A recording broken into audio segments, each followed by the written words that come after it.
Taufik, can you hear me? I'm just testing my camera, my audio. Yes, yes, I can hear you. All right, thank you.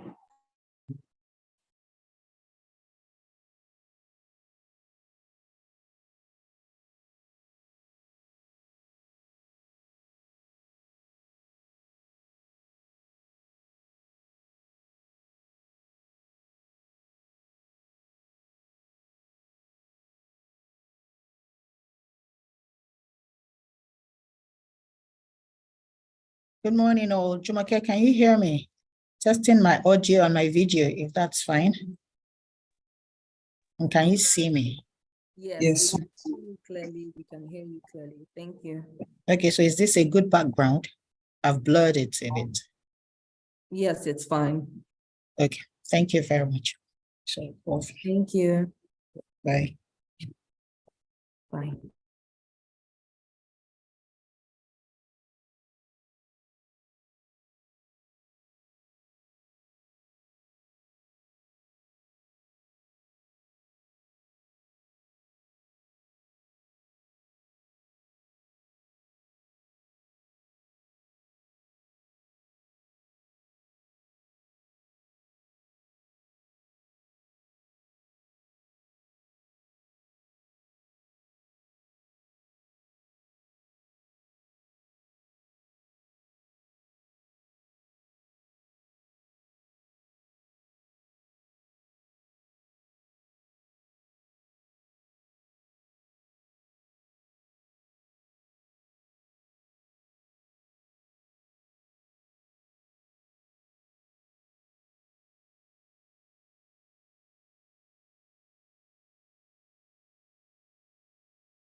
Yep.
Good morning, everyone, and welcome to Oando Legal Seminar 2023. We are going to start with the conduct moment. And on today's edition of Conduct Moment, we'll be talking about sedentary living and its harmful effects. Now, attempting to define sedentary living to this audience would be preaching to the choir, but we will still, for good order, we would say that sedentary living is a lifestyle majorly spent in physical inactivity. And physical activity is defined as any bodily movement produced by skeletal muscles that requires energy expenditure. Now, there are different schools of thoughts with respect to what constitutes a sedentary lifestyle. There are people who say, if you sit for in a place for up to 6 hours, that's a risky lifestyle. There are people who say 8 hours. There's barely any unity in what's the benchmark for what the sedentary lifestyle is. But however, the UN has advised in a draft procedure that all adults should undertake regular physical activity. And of course, like I said, physical activity is defined as any bodily movement produced by skeletal muscles which require expenditure and which you do by flexing your muscle. That's physical activity. Now, according to the UN, adults should have at least 150 to 300 minutes of moderate intensity aerobic physical activity in a week. And moderate intensity activities include brisk walking, riding a bike, dancing, doubles tennis, hiking, etc. So as an adult, you have to ensure that in a week, you have at least 150 to 300 minutes of these activities, or you indulge in 75 to 150 minutes of vigorous aerobic activity, vigorous intensity activity. And this includes jogging, running, football, fast swimming, singles tennis, etc. So these activities are important as an adult in order to ensure that you are in a state of health required to execute your daily functions. And now, it's not as though you you must, stick to 150 minutes to 300 minutes or 75 to 150 minutes of vigorous activity. I mean, you could excel or you could exceed those minutes for additional health benefits. So we'll talk about the benefits of physical activity. This includes improved brain health. You manage your weight, reduce risk of diseases, have stronger bones. I mean, it's a long list of good stuff. And on the other side, we have a grim list of what happens when you do not indulge in physical activities. And this includes heart diseases, high cholesterol, diabetes, and all of that. So long and short, adults should limit the amount of time they spend being sedentary. Adults who are sedentary should try to, either indulge in the moderate or the vigorous activity.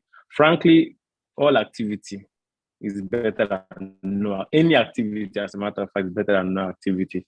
So today, as you're joining this session, you should try as much as possible to not sit down one place. You can stand up, move around. Thankfully, it's a virtual session because, of course, it would have been somehow to see people standing around in the hall. And I hope that if you don't take anything back from this, you should remember that physical activity is the leading risk factor for global mortality. Thank you, everyone, and have a lovely seminar. Thanks. Thank you.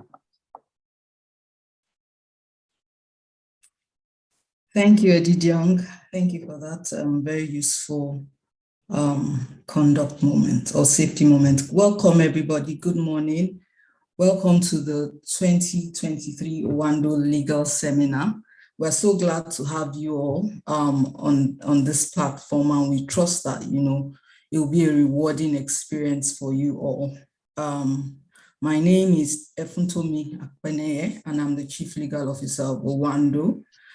So we started this series about 11 years ago, and sorry, someone trying to.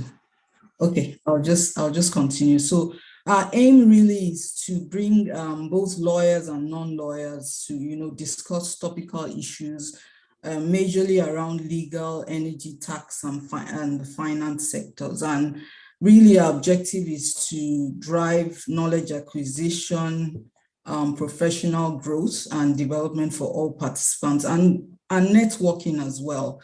We haven't been able to do the networking part for some years now because COVID, came and we had to move it to the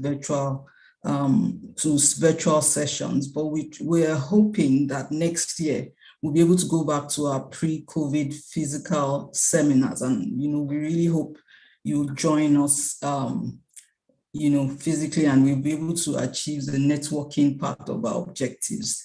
So this year's theme is A New Dawn, recent economic and legal reforms in the Nigerian energy sector. So we'll start off with a keynote speech by our very own Alero Balogun. She's the GM Business Support Group for Oando Energy Resources. I'll give a brief, I'll speak about her profile, a little later on. So after her keynote speech, we'll have two sessions with a speaker for each session and panel, and we'll move on to the panel session. So the first session is titled The Electricity Act, the Solution to Nigeria's Power Crisis and Energy Needs. So that's the question we're asking, whether or not the Electricity Act is actually going to solve our energy issues in Nigeria. And the speaker for that session is Dolapo Kukoyi. She's the managing partner of Detail Commercial Solicitors. The second session is titled Impact of Deregulation on the Petroleum Sector and Unification of FX Markets on Energy Security. And Chukwemeka Osuji, a partner in Olaniwa Ajayi LP, is going to take us through that session. After each session, we have a 30-minute panel discussion and then a Q&A session for 15 minutes. So we have very, astute panelists that are ready to do justice to these topics, and they'll be introduced after each session. So a few housekeeping rules would like you to please abide by. Please be aware, first of all, that this seminar is being recorded. If you have any questions, and we hope you do, please post your questions in the course of the in course of the seminar in the Q&A box that you see at the bottom of your screen. We would collate those questions and they'll be answered during the Q&A portion of each seminar.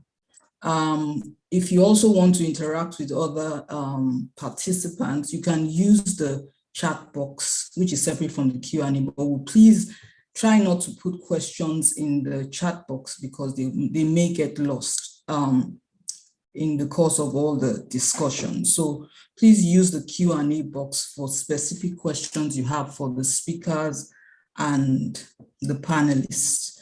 Okay, so that's it with house rules. Now I'll introduce Alero Balogun, our keynote speaker. As I said, she's the GM, that's General Manager, Business Support Group for Oando Energy Services, and she leads the corporate comms, human capital management, strategic procurement, and supply chain management departments.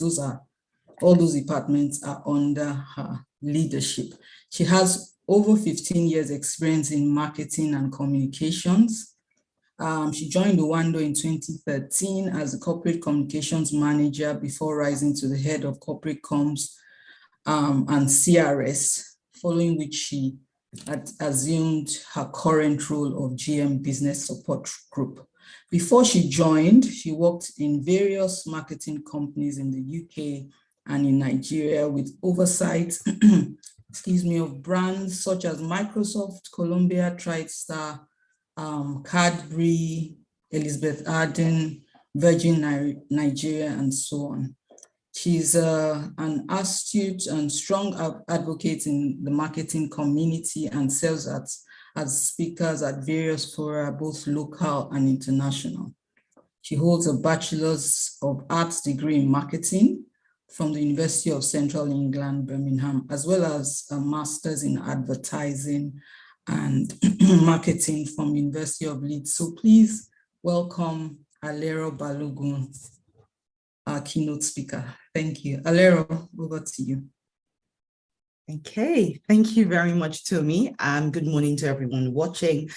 I'd like to kick off by congratulating our Chief Legal Officer, Tomi Akpane, and her team for organizing the 2023 edition of the Oando Legal Seminar. The team has successfully sustained the event for well over 10 years. Tomi had said around 11 years, and it's become an invaluable staple within the company, as well as within the sector. You would agree that developing an idea and bringing it to life can be challenging. Some people excel at it, while some, like myself, have great ideas, but somehow we never bring them to fruition.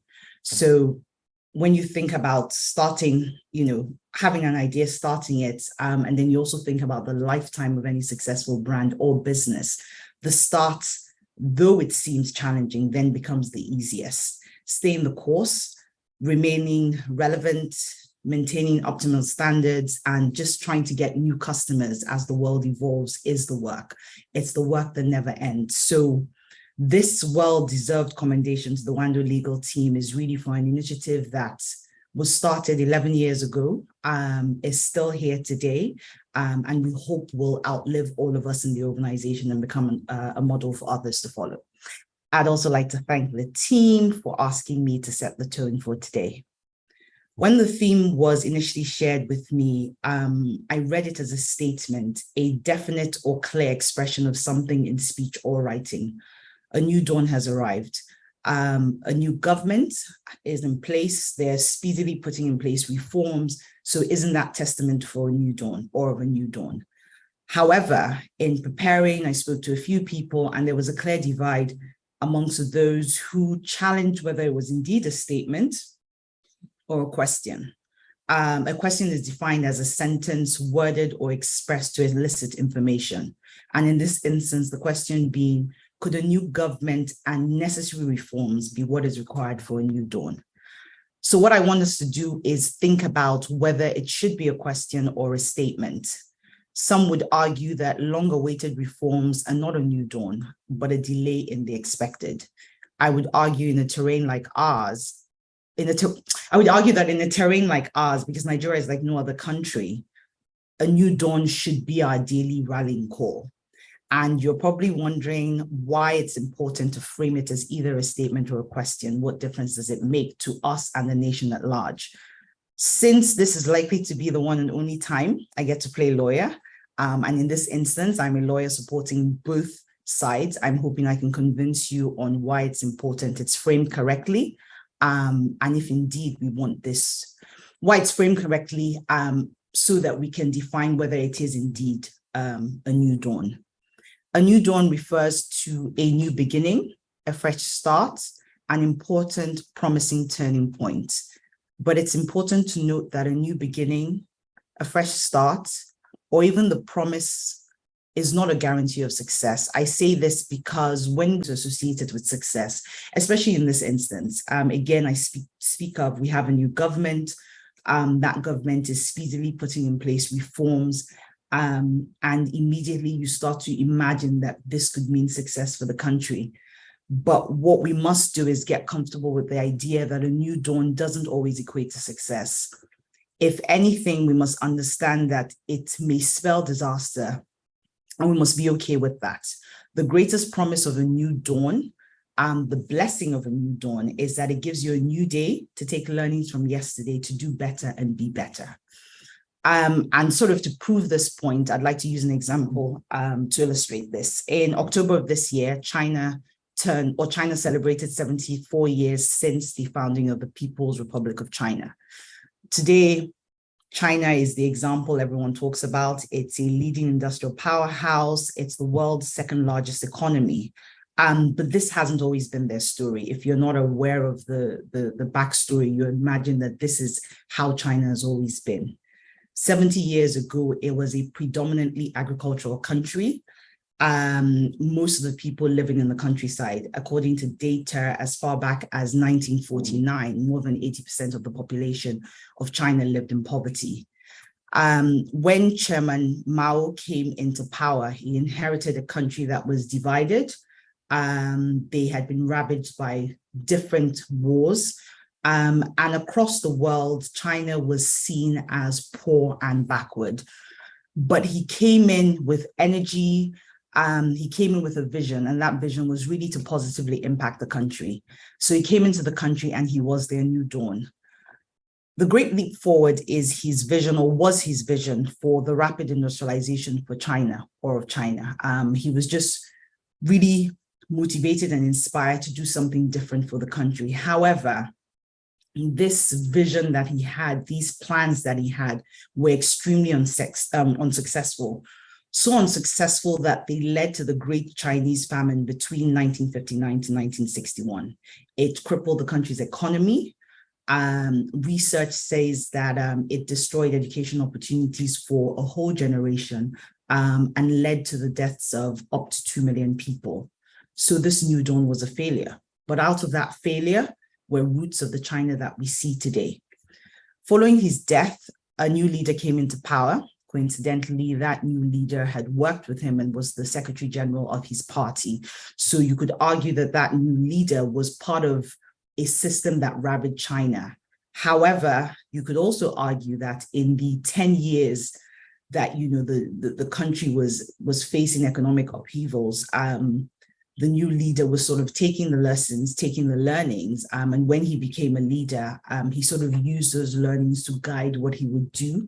And he started to put in place structures that other leaders had taken from and have built the country that we see today. So if you, again, look at the research, it says that in 1978, they had a per capita income of $40. By 2021, it was more than $12,000. Today, China is positioned as a leading exporter to the rest of the world, and has lifted over 600 million people out of poverty. And the point I'm trying to make is that they're two completely different experiences of a new dawn. So the first thing we must do is embrace the fact that a new dawn does not equate to success.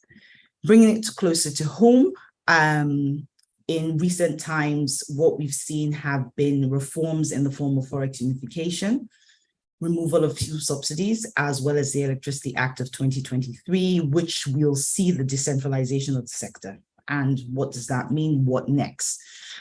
It leads me to my second point, whether the theme is a question. When we see it as a question, who are we asking and what are we asking them? Can reforms become profit-making businesses? Can ideas turn themselves into initiatives? Does the talk of opportunities translate to job creation and economic wealth? They don't. These reforms are building blocks, a foundation. So when we make the theme a question, we're asking whose responsibility is it to build up?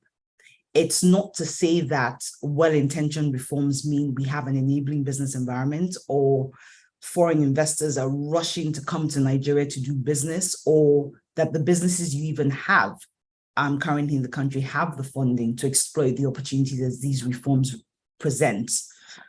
What we can all agree on is that the reforms have made things a lot harder, both at home and at work. And even saying harder is an understatement, especially for those who were barely surviving before, businesses that were just managing. But the reforms give us a foundation to start building. The question is, who is that us that will build up? My belief is that it's you and I who are playing in different sectors, public and private, coming together to navigate how we actualize our new dawn with the building blocks that we have been given. My last point is, if you see it as a statement, then we must welcome these reforms and others that will follow. We need to look forward to the opportunities and even the challenges that they present. And I say challenges because, again, the reforms may not be the right reforms. The reforms may come at the wrong time. The reforms may not have the impact that we expected or desired. We need to understand that we're about to embark on a journey that is to an unknown destination. I say unknown destination because whilst we're clear about the Nigeria that we want, there's no guarantee that the path we'll follow will take us there. However, what's of more importance is being comfortable with the fact that we won't get it right the first time. We may not even get it right the 50th time. But the beauty about Nigerians and Nigeria is if we don't succeed, we get up and we try again. It's in our DNA, it's who we are. So we'll keep waking up, getting up, realizing that it is a blessing to get the chance to see a new dawn, an opportunity to start again. It probably feels like I've gone off course, having not spoken at all of the legal and economic reforms. But you could also argue that maybe legal made a mistake in inviting a comms person to speak on legal and economic matters. However, I would argue that maybe they made the best decision by asking a comms person to challenge the assumptions and biases that we take into today's seminar. I believe we should go in with an attitude of, I have a responsibility to act and not just to listen, discuss, and critique. We must have a mindset that hopes for better, but also understands that if better doesn't come today, a new dawn calls us to take lessons from the day before, take lessons from yesterday to do better in a new day. We must do less critiquing because we're all experts at pulling down or giving advice from the comfort of our sofas. Instead, we must take a more active role in our sphere of influence and beyond. So whilst these reforms present both opportunities and challenges, we must be the ones to embrace and realize them. So our daily rallying call becomes, it is indeed a new dawn. Thank you.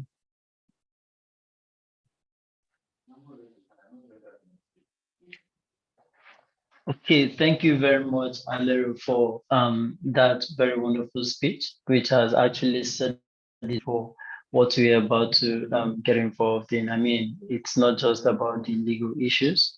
There are also the economic issues which we've touched on, and even governance, if you'd like. So the next speaker we'll get on will be the presentation by Dolabo Kukoyi. Dolabo is a managing partner at Detail Solicitors, and she leads the firm's energy infrastructure and power practice. She's got extensive experience advising clients on a wide range of very complex transactions. She's got tons of experience in doing that, including on the energy, power, and renewables, project development, project finance, infrastructure development, corporate commercial transactions, mergers and acquisitions, and the list just goes on. She's one of the leading energy lawyers in Nigeria. And she's had a taste of the two worlds in both private and public sector, and continues to advise on a wide range of financing institutions. The law combines a strong legal background and industry knowledge to add value to each transaction she's been on. And had attention to intricacies of every aspect of it, sort of singular as a pillar of support to clients. She's an avid speaker and a thought leader. She's an authority in the industry and is passionate about encouraging advancement of women in professional and business circles. Her profile goes on and on, but without wasting much ado, I'd like us to welcome Dolapo Kokoyi as she takes us on. She makes a presentation on this very first part of the program. Welcome, Dolapo. Thank you very much. And thank you to the Oando legal team and Oando PLC for the opportunity. I will just go to business and share my screen. Can't see my screen. Please confirm that you can see my screen.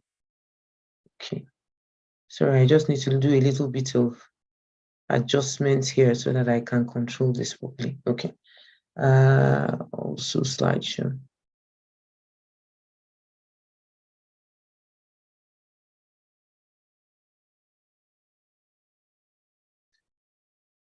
A minute. Okay. Okay, so this morning I'll be speaking to, and thank you very much for Alero for the opening address. So the speech, I thought it was interesting for us to have someone who's on the outside, inspire us a bit, because we do need loads of inspiration as a country and as a sector. So thank you very much. I don't think that the Oando team made a mistake. I think it was great. It's always refreshing to hear someone from the outside. And very interesting, the allusion to China and how, perceived failure, I use the word perceived failure because failure sometimes perceived as failure always also has seeds, of success. So it was an interesting story that you shared about China. Thank you very much. So I'll be talking about the Electricity Act. Indeed, is it a solution to Nigeria's power crisis and energy needs? Is it a silver bullet? This is just about detail. I will not go into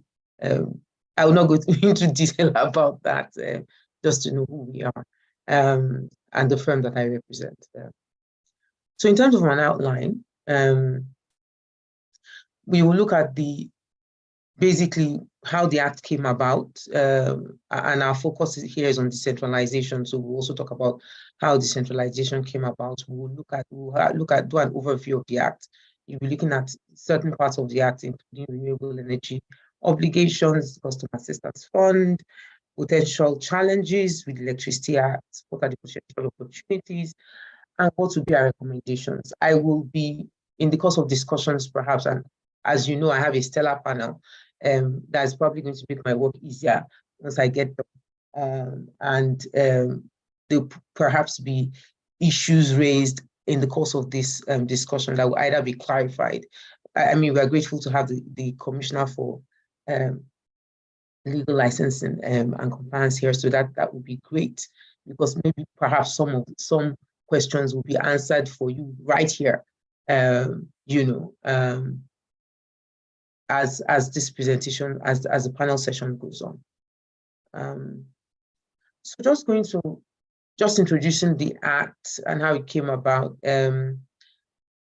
talking about decentralization, even though the Act was already in the legislative process before the constitutional amendment that you see at the top, what the idea was, we happen to be privileged as a firm to work on to assist the Senate committee and NERC on the act at certain points. And what the intention was to have an overarching act, that basically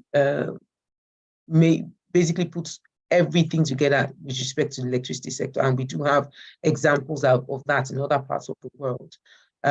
Also, the EPSRA Act, which was a very good law, had its limitations because we had a sector that had become privatized and was then moving on in terms of regulation. And then we had to kind of harmonize what had been going on post-privatization and what the intention of the act was pre-privatization. So that's some of the background around why we now have a unified Electricity Act to 2023.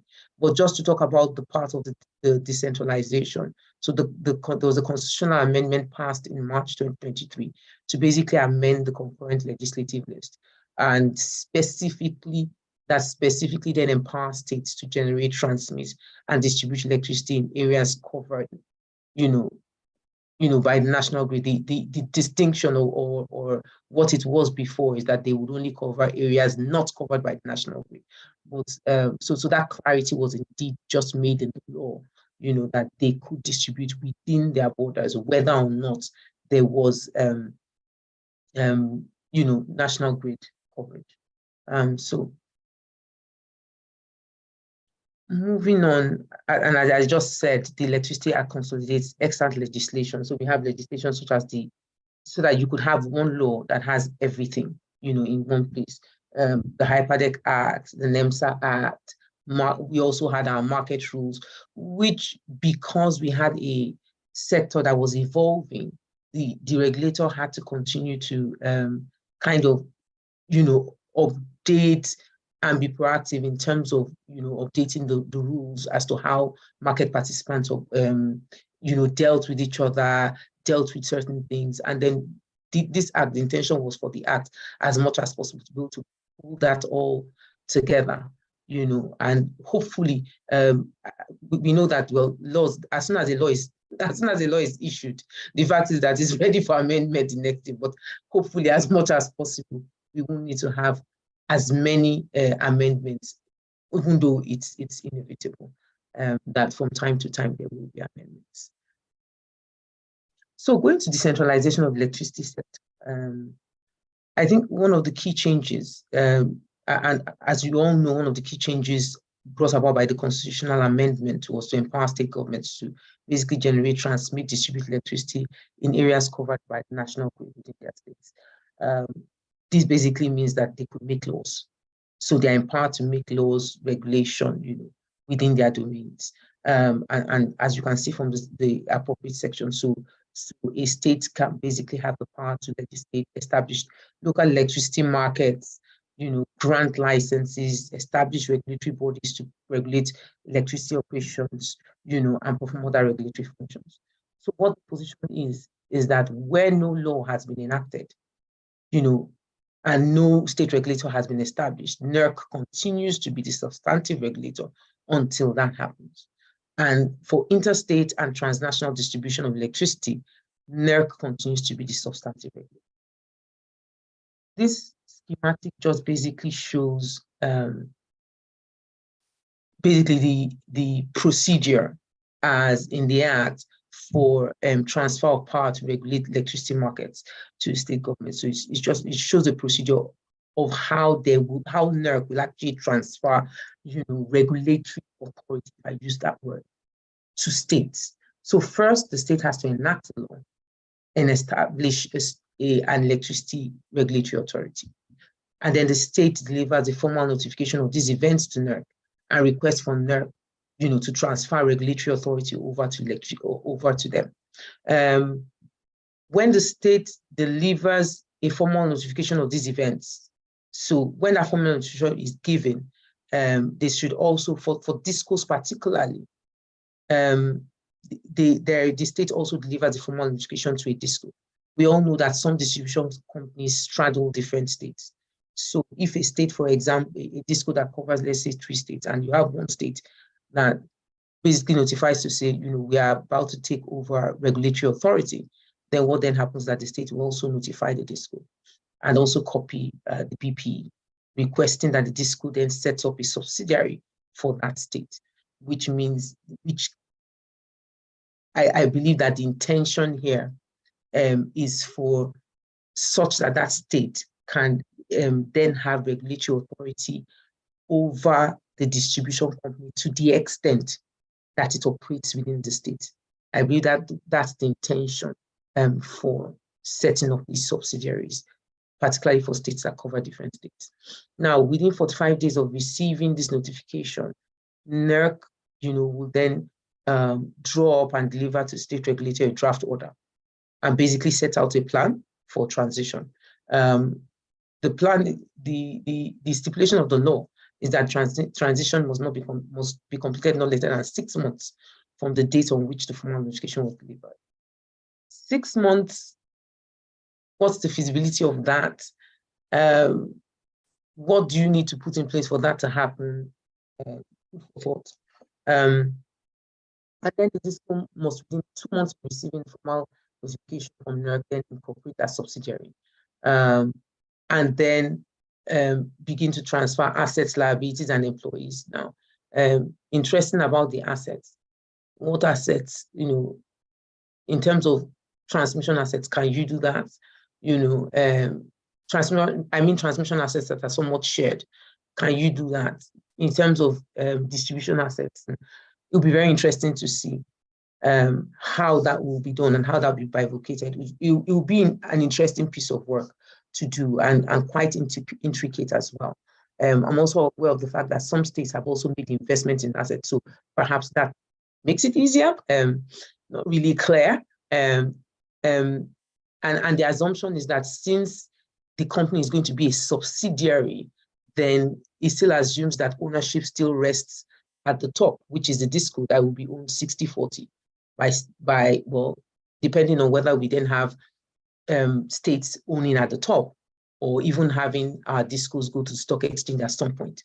But this also assumes that ownership will stay at the top. I state these issues so that we can probably discuss them at the panel and look at how this will work practically or pragmatically. So the state DISCO will, on completion of these transfers and the issuance of will actually be licensed by a state regulator.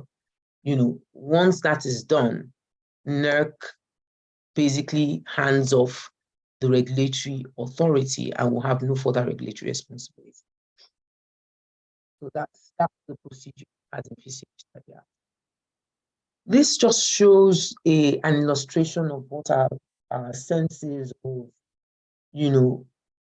the areas that will be covered by state electricity regulators and federal electricity regulators. I would not go through it, but as you can see, tariff regulation is shared, electricity generation is shared because as long as it's within your borders, you can. Independent transmission is shared as long as it's within state borders. And as we said before, for NERC, it is interstate and possibly, I believe also, apart from interstate, cross-border as well. Electricity distribution is state as long as it's within borders. System operation is also shared as long as it's within the state's borders. States are expected to have state electrification boards, and local government electrification and implementation committees as well. Now, on this franchise distribution, and maybe this is some area for clarity for us, it's not quite clear. It looks like it's also shared. It's not quite clear who holds the pen on this, but I think it leaned more towards NERC. But we'll get more clarity on that, hopefully during the panel session.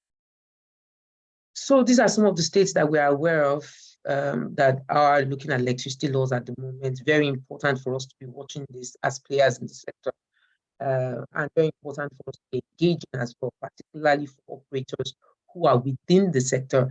And depending on what state you are operating in, it's very important that you are looking to see what's going on and also engaging. If there's a law being passed, if it's going through legislative process and it's going through consultation, if you're an operator in that area, you need to be involved, you need to engage. This is the sample of what we know for now. This was a very interesting schematic. I see that NERC has been sharing some interesting schematics, and I picked this up from LinkedIn, of electricity licensing and permits under the Electricity Act. Thought it was interesting. What are the changes? Because I won't go through everything, but what are the changes? We now have a supply license as distinct from a distribution license. And basically, it authorizes the sale of electricity to license holders or consumers. And as I said, it is a separate activity from distribution business. We also have trading licenses, although the EPSRA always made mention to trading licenses, but for a while we only had one trader. I am aware that trading licenses have been issued by the NERC as well. Yeah, so that's a snapshot of what licensing and permits exist. Of course, you have at the bottom eligible customer, mini grids, captive power generation permits, meter asset providers, and meter. So talking about the framework for independent electricity transmission networks, which is interesting and holds potential. The Electricity Act has basically introduced a licensing framework for what we call IETNs. This is now similar to what we have as IETNs.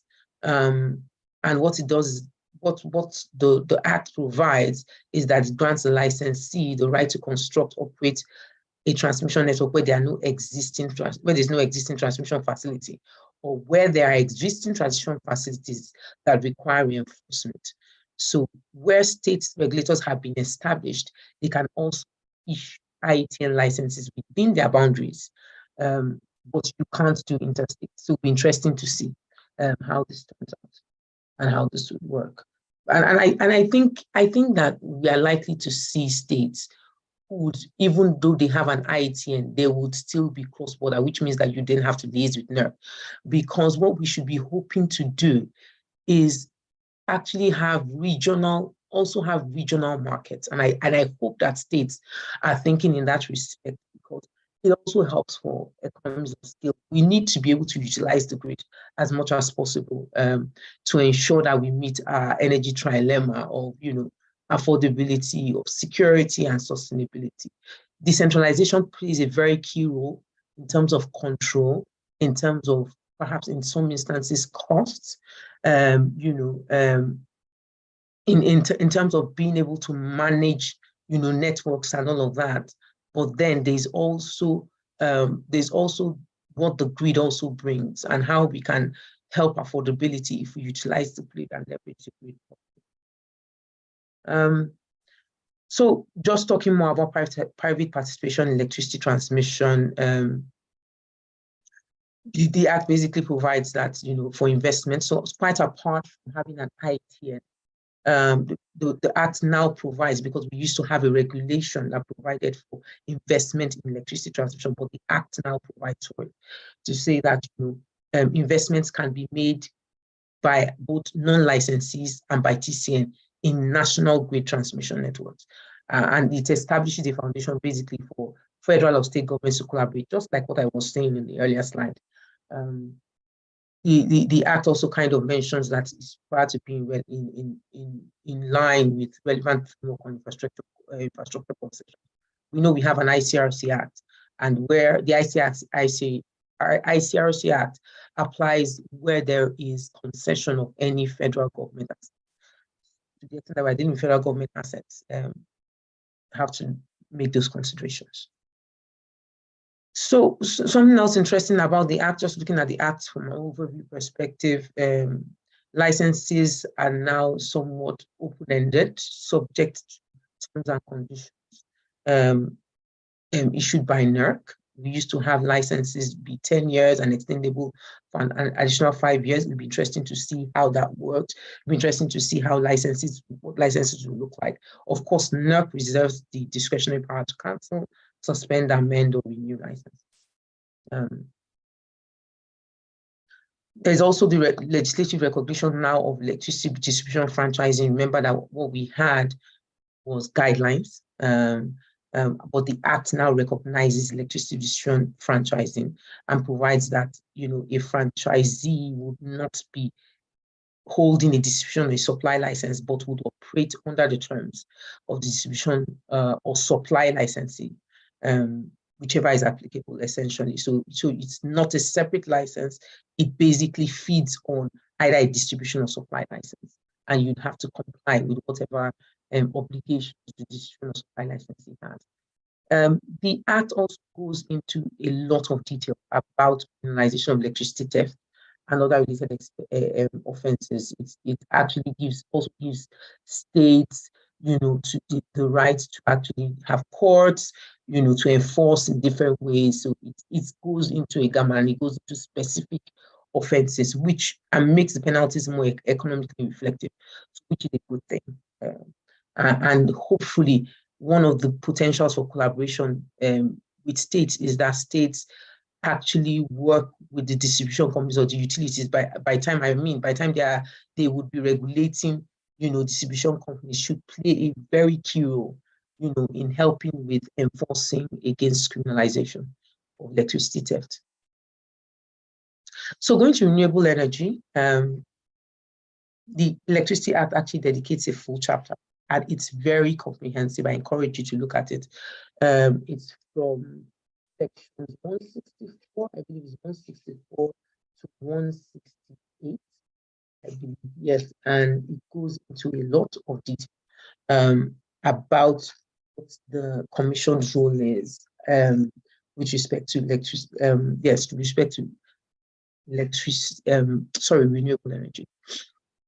So I'm just going through some of the highlights. NERC is mandated to promote the generation of power from renewable energy sources, is mandated to monitor and enforce compliance of renewable energy obligations and generation purchase obligations. The Ministry of Finance, by extension, is mandated to introduce tax incentives that are necessary to promote and facilitate generation and consumption of energy from renewable energy sources. So it also provides for a feed-in tariff model, essentially for, and that's a feed-in tariff is basically a pricing mechanism that allows for energy produced from renewable energy sources to be priced slightly above market price. What we used to have was a feed-in tariff regulation that didn't actually become effective, and then if I use the word expired, but the law now provides for it. It will be interesting to see how our feed-in tariff system works. My understanding of how feed-in tariff systems have worked across the world is, while some of them, I remember looking at the Philippines, for example, and the example of the Philippines, they did have, feed-in tariffs for a while, but we find that they've been proven to be unsustainable because of the impact that it has on the customers, because, as I said, it's above market price and is guaranteed. Whilst it's great for the investors in terms of affordability and sustainability, is something that we need to look at, and it also has to have a commercial basis. What I mean is that if government is guaranteeing a certain price, then there must be a basis for it. Let's also note that we are in transition, to have a cost-reflective tariff.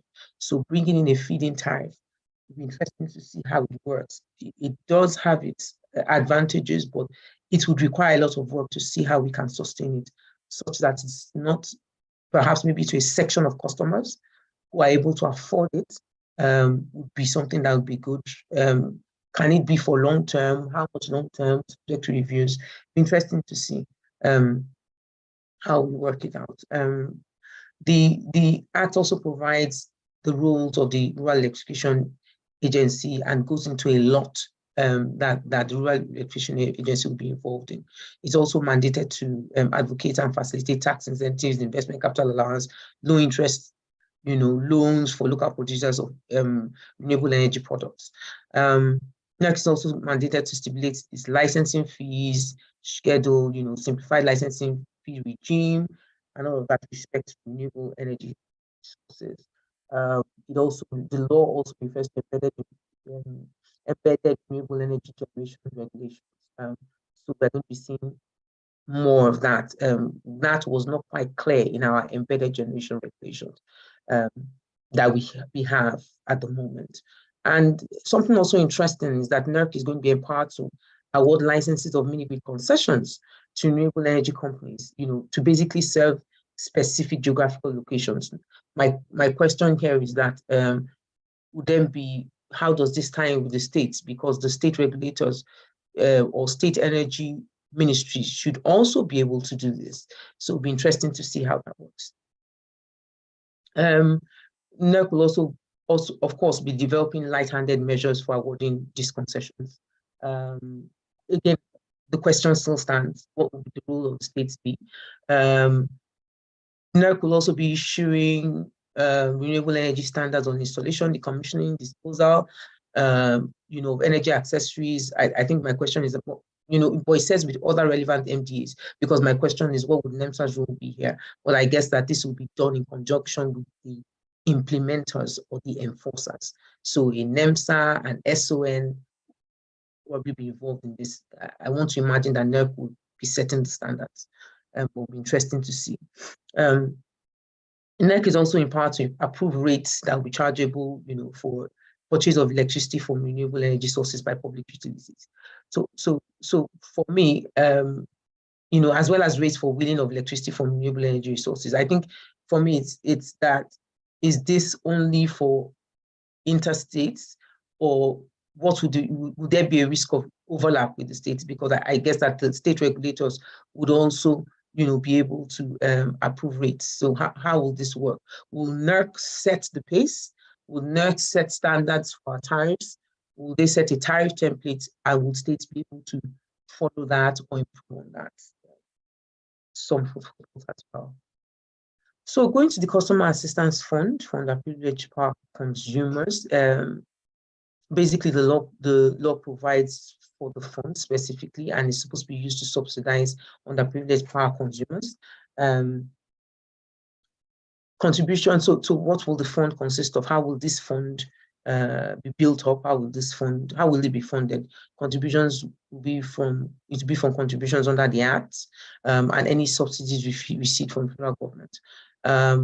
The law also states categories of consumers, that would be contributing to the fund. Eligible consumers are required to pay directly to the fund as set up by NERC, and other consumers will also make contributions to their distribution licensees, who will then compile the contributions and send them to the PC. Now, my question here is, where you have those classes of consumers making their contributions to the distribution licensees, how does that work? Will this now be infused in the tariff? How will that work within the current payment framework, for the next side? That's as to how this fund will be structured and how the fund flows. The Act also stipulates that the minister will determine how basically subsidy payments from the PCF will be disbursed, to distribution companies. I want to believe that this is on the advice of NERC anyway, and NERC will then disburse the subsidy to such distribution companies at rates and for duration. How this will work? What is the system for this? What will be the criteria? It will be interesting to see. And it's also an offense that anyone who's required and fails to pay, to either NERC, an amount, or to distribution licensee, commits an offense and actually will pay a fine. So my question here is would this be enforceable given the poor level of supply? I mean, if we're looking at this being some form of cost subsidy, which is what it is, are we going to have people who are struggling to meet their electricity bills? And I'm not talking about even corporates and eligible customers who are struggling with the cost of energy. How are we going to be able to enforce this? How do we incentivize them to cross-subsidize? What needs to be in place for this to be possible?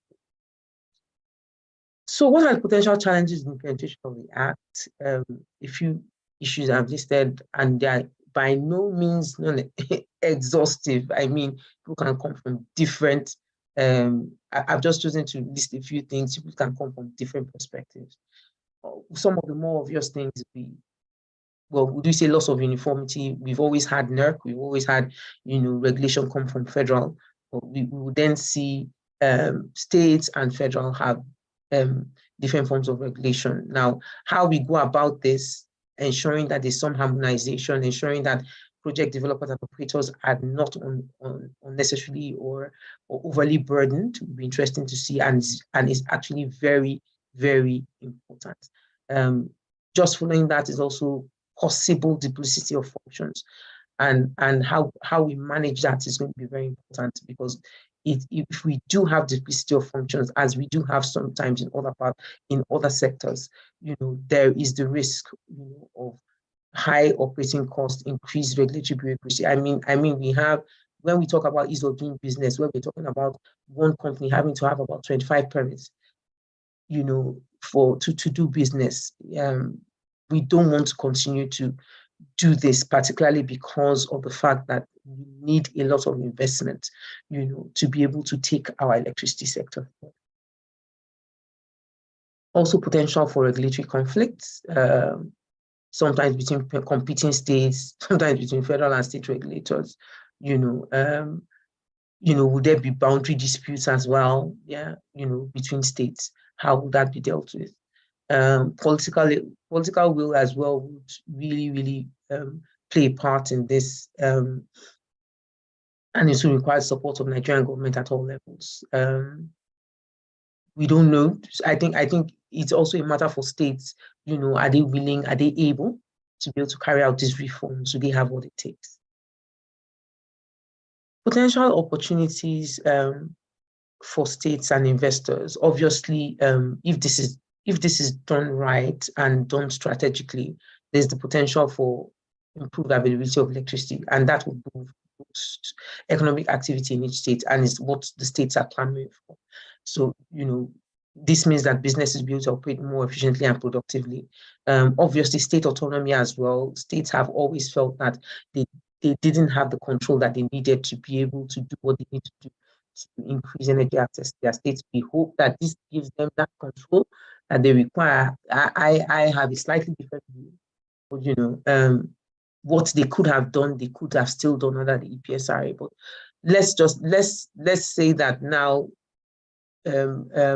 there are less constraints, and let's see how that works. States also want to be able to control from a safety perspective what happens in terms of safety standards and all of that.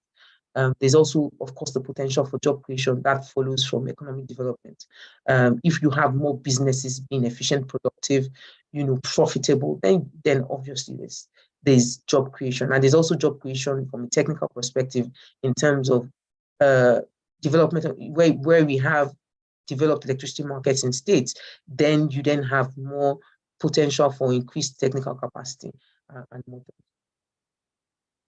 Obviously, the Electricity Act could potentially facilitate,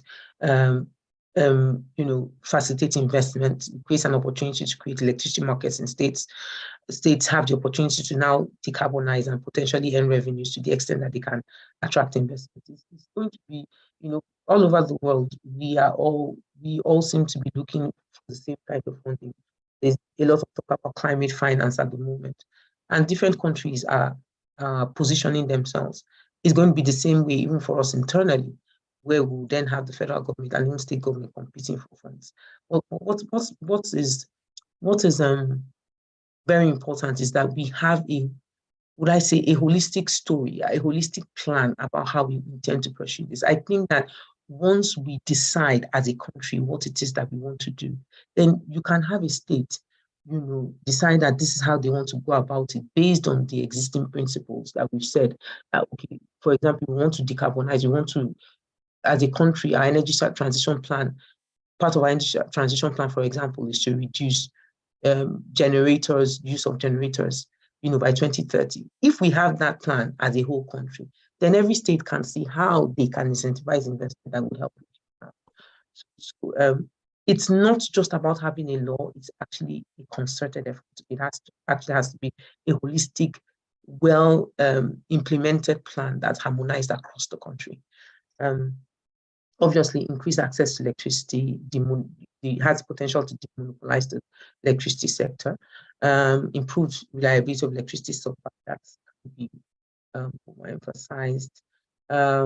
enhancement of consumer protection. Now, then you have in states, having a clear regulatory framework and enforcers to be able to enhance consumer protection. I also talked about electricity theft in my other slides and how the states could actually help with enforcement. Even when we even talk about metering, there's a big role that the states could play, in ensuring that customers are metered. There's also the promotion of renewable energy and energy transition. And I just talked about that, the fact that, the act actually goes into a whole lot of detail around the use of renewable energy and what the role of the Commission is.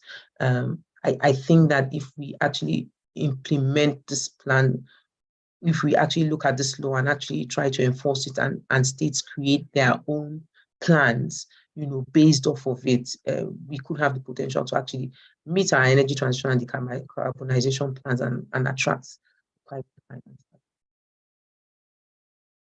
In terms of recommendations, obviously, there needs to be a lot of cooperation. I'm sure that you've heard through the thread of my presentation that there's a need for collaboration, there's a need for cooperation between federal and state regulators. I continue to say that NERC needs to play a key role. Harmonization of regulations is very, very important.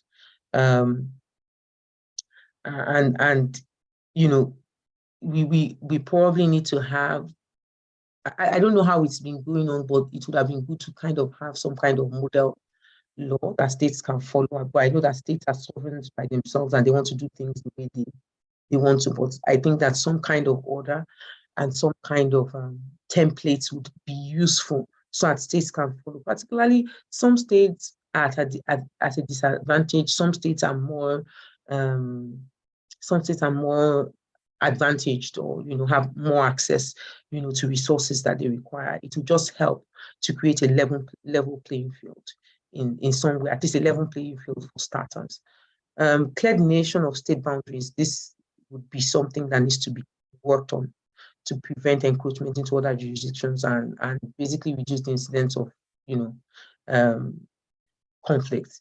I think the issue of harmony, I think I've talked about it in many words on this slide, but I think the key point is that NERC needs to play a lead role in transition period, and we see that they have started doing that. We hope that we will even see model regulations, model tariffs, that would basically help states build on, so that we don't just have different things that that basically make things even more difficult for players and the operators of the sector.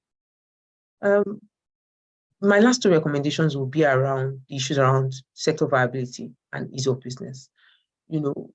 Yes, we've done this. We've now been able to achieve decentralization via law. The pudding is now in the eating. States now have to come up with their own laws. But the issues around sector viability, the issues around the sector and its ability to pay itself, to pay everybody down the value chain, for customers to be able to pay the right tariffs that feeds the entire value chain and also incentivizes investment, will not go away.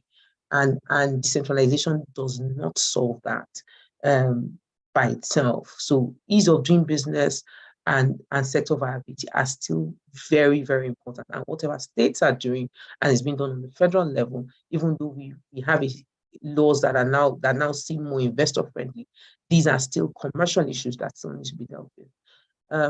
The other point I'd say, and last point in my recommendations, is that grid supply remains critical. Everybody, the way we talk about decentralization seems like, oh, grid is going to be abandoned. I just say no. And if we look at examples, the US, we look at the examples in India, I think India is a better example. You'd see that there is use of the grid, and the grid is still critical to our energy security when we're looking at the energy trilemma. To affordability as well, there will obviously be areas that the grid will never get to, and that is well understood. But the grid still plays a key role, and that the grid is viable and that our utilities are viable is still very, very critical. So that the electricity law is not that silver bullet by itself. There's still other things. the end of my presentation. I guess we take questions to the panel.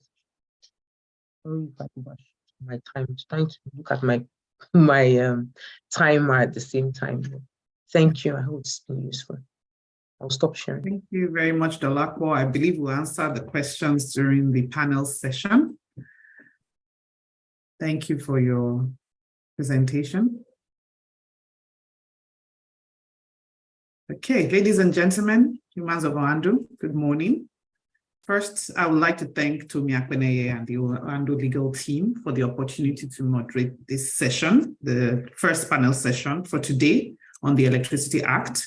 I'm Temitope Edun, a project executive with Oando Energy Resources. I have a dual capacity as a Vice President of Projects and Infrastructure at Oando Clean Energy Limited. I have 24 years of project management experience in the oil and gas industry, spanning North America, Europe, Asia, and Africa.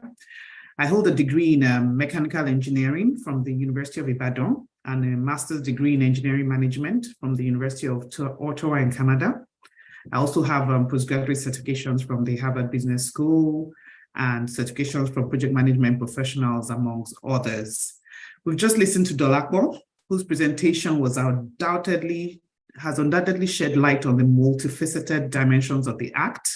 It has helped us to gain a deeper understanding of the implications and potential impact on our society, environment, the energy landscape. We can really now appreciate the complexities of this Act.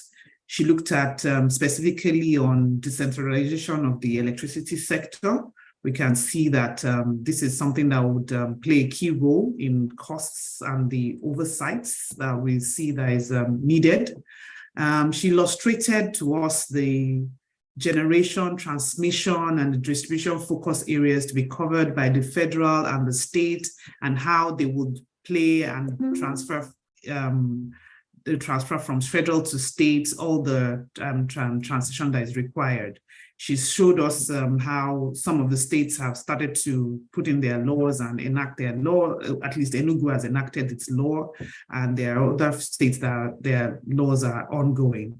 She touched on how electricity theft will be dealt with, and how the law speaks some specific offenses that can, that come under the law, and the penalties that would come, for carrying out those offenses.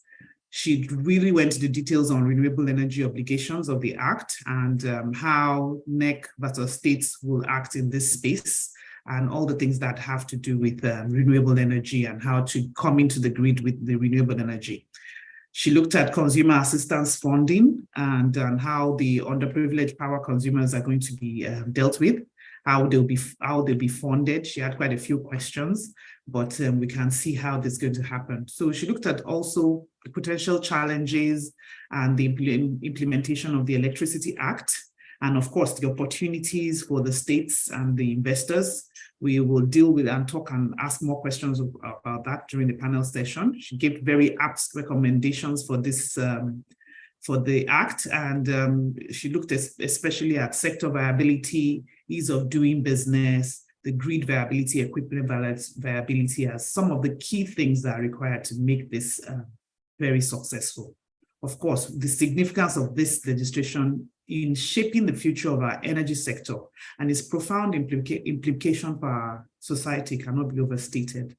NEC still has a lot to do, and they're doing a lot to clarify some of the processes we have in place. So our panelists today are individuals who bring a wealth of knowledge, expertise, and unique perspectives to shed light on this important subject. We are fortunate to have our panelists join us, and their presence ensures that our discussion will be comprehensive, enlightening, and thought-provoking. With a background that speaks volumes in the realms of energy policy and regulation, I'm pleased to introduce Mr. Dafe Akpeneye. Mr. Dafe Akpeneye can come to the video, please. Mr. Dafe Akpeneye was appointed as a commissioner of the Nigerian Electricity Regulation Commission, popularly known as NEC, in February 2017, where he has been assigned the role of leading the legal, licensing, and compliance division. Mr. Akpeneye obtained his Bachelor's of Laws degree from Obafemi Awolowo University in 2001 and was admitted to the Nigerian Bar in 2003. He joined PwC Nigeria in 2005 and led the regulatory service practice, and he was also the general counsel of the firm in Anglophone West Africa until his departure in January 2017. Daffy, welcome to the session. Good morning. Morning. My next panelist is Mr. Jide Onokoya.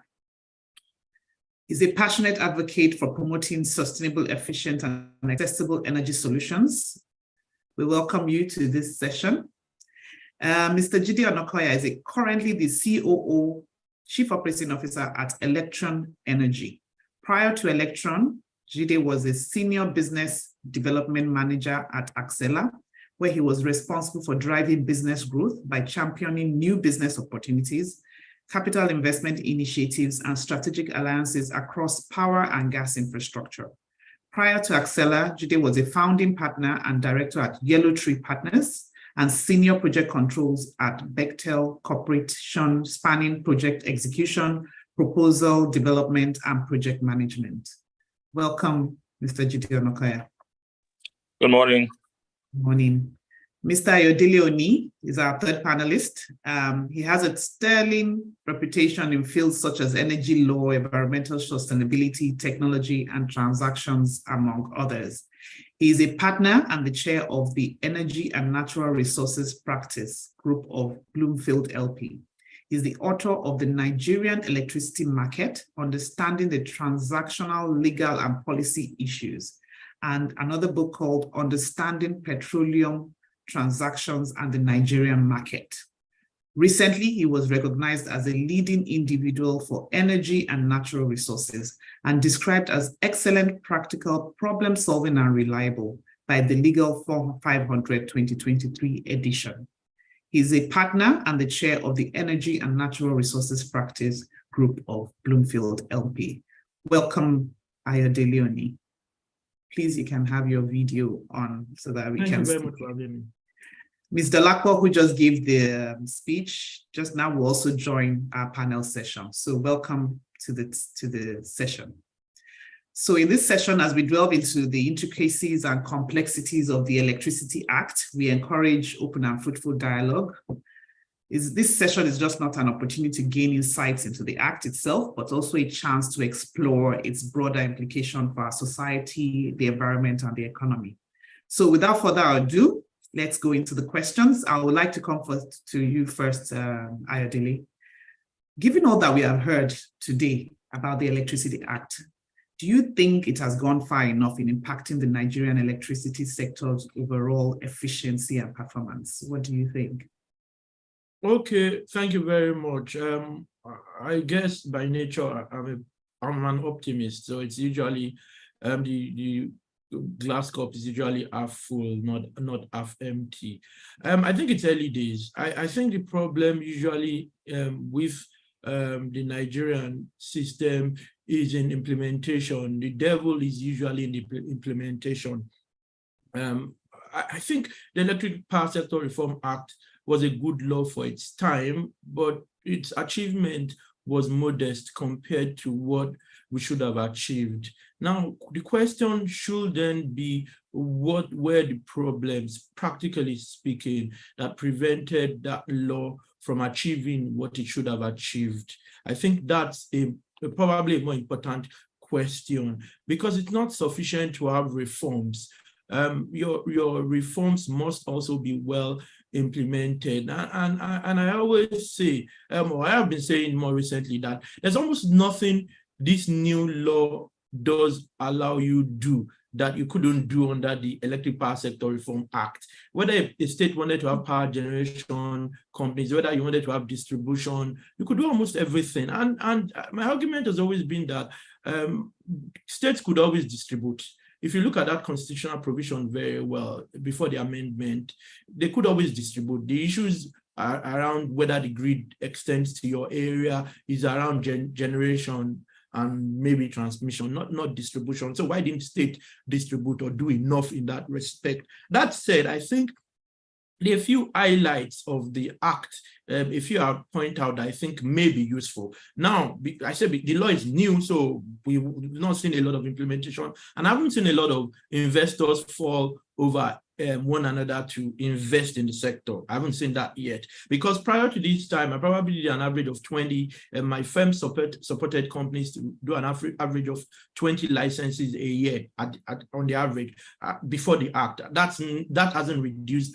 No, that has neither reduced nor increased substantially. But a few things. One of the things I see is the National Integrated Electricity Policy and Strategic Implementation Plan. Now, I think this is important when you look at it against the background that we are now trying to practice energy federalism, so that each state can then set up its own market, particularly the wholesale market. You know, when you do not have an integrated planning system, you may end up, or you are likely to end up, in a climb like ours in chaos. But with that plan, that strategic implementation plan, I think that's really good. We just need to ensure that implementation is fine. Now, I look at this against the background of states being able to create their own markets, particularly wholesale markets. And I think that's generally good. There'll always be a learning curve. And I don't expect that it's every state that will do same. Some states simply cannot afford it. And that's also what federalism does. The federal system then supports states that cannot. Now, if the states do implement well, there'll be multiple avenues for investments, unlike what we previously did have. And I think NEC has done a great job in terms of regulations. Recall I said in the beginning that there's almost nothing you want to do now. Oh, there are a few, of course, that you couldn't do under the old law, because NEC allowed you to sub-franchise. NEC had regulations around mini grids. There were all sorts of opportunities. Question then was even meter asset provision, providing services, information technology, all of that were things you could do. Question still goes back to why weren't we as successful as we expected to be? I think that's one thing. But another highlight of the law is the introduction of those electricity related offenses. And Dolakbo did mention those. You know, that's important, and it does help give some form of confidence. Remember, your question relates to efficiency. Now, would only be efficient, and I go back to my first point around the plan, that strategic plan. If there's no strategy, there'll be chaos, and you can never speak to efficiency. So I think that creates efficiency. This also encourages companies to be more efficient, since they now understand that if there's a crime, unlike what we had before, where we're relying largely on the Miscellaneous Offences Act, I think this just also encourages people to invest. Now, I think the creation of an independent system operator is something critical. And that's the last but one point I'll make. I think the creation of the independent system operator is important in all of these conversations, because it then encourages that, together with the opportunity to invest in transmission system and the more copious provision, because I am aware that NEC does already have regulations around investing in networks, but this then takes it further, and then still even gives NEC the powers to make further regulations in that respect. So I think all of those have the opportunity of making things more efficient, allowing more people to participate or encourage them. But we just still need to deal with the question, why didn't we succeed as much as we should have under the old law? Thank you. Okay. Thank you very much, Ayodele. You pretty much touched on so many areas of this Electricity Act. And in what you're saying, what I hear from you is that what we have now is good enough to help us to, become more efficient and performance, but we need to be able to implement, we need to be able to, do things that everybody's, liable to make sure that this works. And I'll come to you. You are with NEC, and from what Ayodele has said, I'm just wondering, what role does the 2023 Electricity Act assign to NEC? How is NEC going to make this successful? How will it affect regulatory oversight in the industry?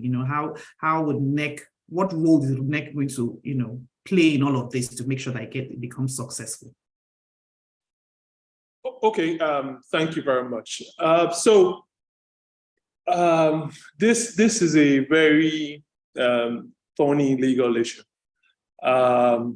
because the relationships between NERC and the state regulators isn't one that is based on the Electricity Act. It's a constitutional matter because the states are not establishing their own regulatory institutions on the basis of the Electricity Act. They are establishing it on the basis of the Constitution of the Federal Republic of Nigeria. So basically, we are co-equals, right? There's nothing that, as an institution of the federal government of Nigeria, I'm guided by the law that creates me, right? A state regulatory institution is bound by the Constitution and the law that creates it. So there's nothing anchoring us together, right? And a good example is if you look at Nigeria only has one personal income tax law. That's the Personal Income Tax Act of Nigeria. And though it's a federal law, on basis of the use of the principle of covering the field, whereby in the Constitution, on any matter that is either in the concurrent list, if the federal government, being the National Assembly, passes a piece of legislation that entirely covers that field, no other, no state in the country can enact a law in that field because the field is deemed to have been covered. So when you look at the area of Personal Income Tax Act, right, we only have one law that governs that in Nigeria. That's PITA. And in the Personal Income Tax Act, it sets aside responsibilities for FIRS and the revenue bodies of the respective states.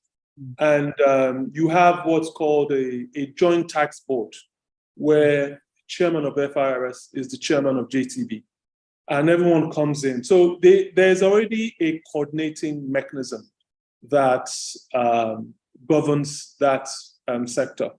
When you look at what we've done in the Electricity Act, we've done the reverse of covering the field, because there's a section in the Electricity Act itself that says, oh, nothing in this act precludes the state or the powers of any of the states from going to enact their laws or do anything. So you now find that we are in the principle whereby everyone is lord of his own domain. But as a commission, we've taken the approach that, look, the reason why we exist is to ensure that power gets to Nigerians. And who provides that power is not relevant. Nigerians are not interested in who's doing it. Nigerians are interested in the results. And any way we can get there is what matters to the country as a whole.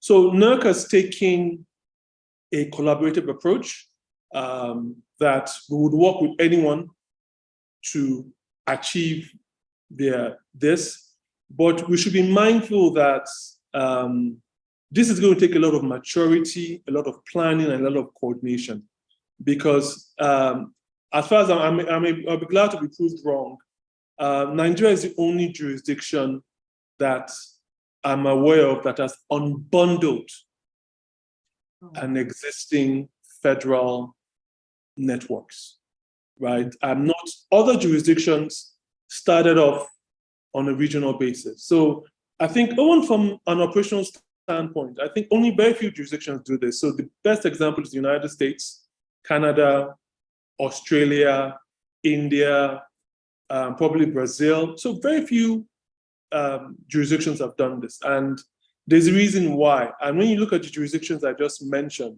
including China, large landmass, and the electricity started off 1890 something, same time as we did in Nigeria, And it started with regional cooperatives. So they came together, building, each doing his own thing. And they decided that they needed central coordination, right? What we've done is we started off that way. We have a similar history because, but at a certain point, when we merged the Niger Dams Authority and Electricity Corporation of Nigeria to create NEPA, we put everything together in one vertically integrated utility. And you should also be mindful of the fact that, yes, you've devolved, right? But a lot of these networks that we have, our grid existed before many states. So we became independent in 1960. First state, basically as a state, was Midwest, which was about 1964, right? Then go on, so we've had those states, we've basically divided up a pie. But as we've built those networks were not built on state basis, right? They've been built on the basis of a federal grid. And as we speak, you have distribution lines crisscrossing states. So you can't specify the boundaries from an actual boundary, right? You can't specify the boundary between Lagos and Ogun State. Many years ago, when I was a kid, the boundary between Lagos and Ogun State was 7-Up, right? Now, my kids now go to school in Abeokuta, and driving down that road, I see that yellow cabs and buses that operate in Lagos go all the way to around Redemption Camp. So you haven't, and the service, you have Ikeja Disco's network running well into parts of Ogun State, and you have Eko Disco's network running into parts of Ogun State on the Agbara axis. And a disco like Ibadan serves almost 7 states. So how do you bifurcate the networks? It's moving regulatory responsibilities is straightforward on the off-grid side. Very straightforward on the off-grid side. Captive issues, that's not complex. That we can let go in a heartbeat. But for distribution, because as a state, you can only do stuff within your boundary. And you can't move across. So in giving that notice, so we're dealing with a live case now, in that Oando has gone, Oando State, contrary to what Dolakwa, I think Dolakwa needs to update her slides, because Oando State completed, in fact, they issued the 45-day notice to us. And Ekiti State as well passed their law. The governor signed on the 16th of October, just barely last week. So when you look at these issues, right, you now see that you really need to work together. And the reason why our power sector is the way it is, it's not because of a legal issue. It's because of an investment issue. And it's not cheap. And I always like to give the numbers to people to make people understand. It costs $500,000 to $1.5 million, depending on technology, to bring on stream 1 megawatt. And I think Mr. Nokoya is the developer, will speak to that, to bring 1 megawatt of electricity onto the grid. That's just 1 megawatt.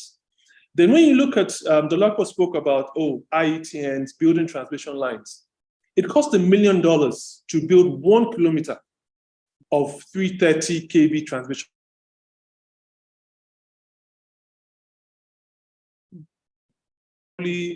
Looking maybe getting towards Bonicam to the right. That's 1 kilometer. So to build a 1 kilometer 330 kV line, that's $1 million. If you're doing 132, it's $400,000. So the issue we've had in the sector is that there've been periods in the country whereby we do not invest as much as we should. Ayodele alluded to it, that what have we done that we could have done differently, right? So what we need to do now is work as a team to attract this investment. And since you are having federalism, we should see it as, okay, yes, you have the president and the governors of the 36 states and FCT minister looking for the investment capital that is required to build across these networks. From a legal standpoint, is responsible for, as it is, states that have not requested to transition on the basis of the doctrine of necessity, anything that is interstate, anything that's going to cut across, have a touch point interstate, anything that affects the national grid. Okay. But the approach of NERC is to ensure we work together. Thank you. Thank you. I believe that you have highlighted how the physical boundaries, regulatory implementations, constitutional matters are going to affect all of this. And I'll just move on to Jide quickly. We can see all these things are happening. You know, we can see that there's so much to be done. It's not just NERC, and as Dafia said, it's not just NERC, it's everybody. Roads, the consumers, the investors, the NERC itself, the states, the federal, But let's go to the common man. Do we think this act will address issues related to power generation and distribution in Nigeria? As Daffy said, the average man does not care who provides power. What he wants to know is that the frequent outages that we have right now and insufficient supply, will this act help us to, make it better? Thank you very much, Timi Tokwe. Yeah, it's a good question, and it's the most important question, really, because at the end of the day, if power is being generated, it doesn't get to the end user customer. Is power really being sold in the country? The first thing is the Act promotes cost-reflective tariffs, which basically means that the energy tariff will be a realistic reflection of the total cost of the entire value chain, right? For starters. So fuel, generation, transmission, distribution, all of that is built in and given to the end user customer. Now, does that necessarily mean that power will be more affordable?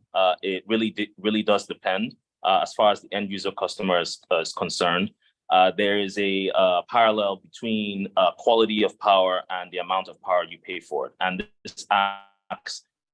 the Act sort of goes into that quite a bit with its consumer protections and consumer rights.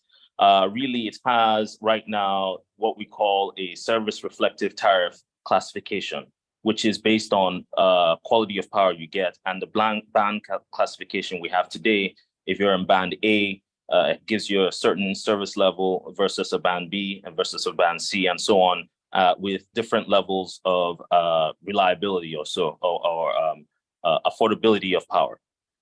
Next, the Act delves into a lot of competition, and it encourages competition in the sector by which could also provide improved efficiency and quality. And that is achieved by demonopolizing the electricity market, for starters, allowing new players like Electron Energy, like ourselves, in the form of different companies we have, Victoria Island Power and so on, that have seen a way of working with the DISCO to create what I'll call breaking down the network structure from a big integrated grid into what I'll call bite-sized chunks, something you can work with and swallow, call it boroughs or areas of excellence, and providing embedded power into that, let's call it ring-fenced space, and allowing competition to improve the network, improve the distribution, as well as the quality of power going into that. So that helps. And then also we always had, as I think the other panelists have talked about, these mechanisms to provide better service quality. The PPAs have always been there. Bilateral contracts to allow off-takers to see better or higher service quality of power has always been there, but continues to be in this Act and push forward. Now, the question really at the end of the day for the consumer is, are you expecting electricity tariffs to go up or to go down for the common man? And the real question is, increasing electricity tariffs across the board will overall have a negative impact on consumers. Let's be honest. especially those already struggling to afford the power that is already available. However, if we want to think long-term, to what Dolapo and really the panelists are talking about, the long-term benefits of increasing the tariffs directly feeds into the long-term reliability of the electric supply into the country, attracting new investments into new generation capacity, and reducing the burden on the federal government and the TCN in itself by creating these pockets and islands of excellence where you can have full generation to distribution to end user customer without interference from the grid. That would be my hopefully not too long-winded response to that. Thank you. Yes, thank you. It's interesting how you say, you did not exactly say whether it'd be higher, lower, but we know that the reality is it's going to be, things are getting more expensive. So power is cheap in this country at this time. So I want to ask Dolapo, and Jide, you've spoken on so many things, but let's go to the renewable energy side of things. And as we focus on promoting renewable energy sources, do we think this change, the fact that the Act is talking about renewable energy in such detail, do you think it's going to help us change the landscape in Nigeria for renewable energy generation? Thanks, Temitope. I think that the Act sets the stage. I think that it gives the legal basis. And if you look at the extensive provisions, really extensive provisions, it kind of, what does the law do? A law basically enables things happen. It establishes that you can legally do something. Yeah. So what the law has done is looked at, okay, what do we need to really push the renewable energy market? The law even goes to say, mandating the Ministry of Finance, because it knows that NERC cannot do that. Basically alleging that the Ministry of Finance really needs to give incentives for this, and talks about feed-in tariffs, talks about, all the standards. So it actually goes into a gamut of things. And as long as it gives that legal basis, then it's something to build on. Okay. So as we've said through this session, it's now the implementation. And it's now for even the states to carry the story too, and then take it forward, even in their own laws, so that we can all get this investment we're looking for. As Dafe said, the issue is around investment. Where we go back and forth. Pushing this sector forward is attracting investment. Thank you very much for that answer. I'm going to go into the question and answer page for just a few minutes, just to ask some of the questions that it seems everybody's anonymous attendees are asking.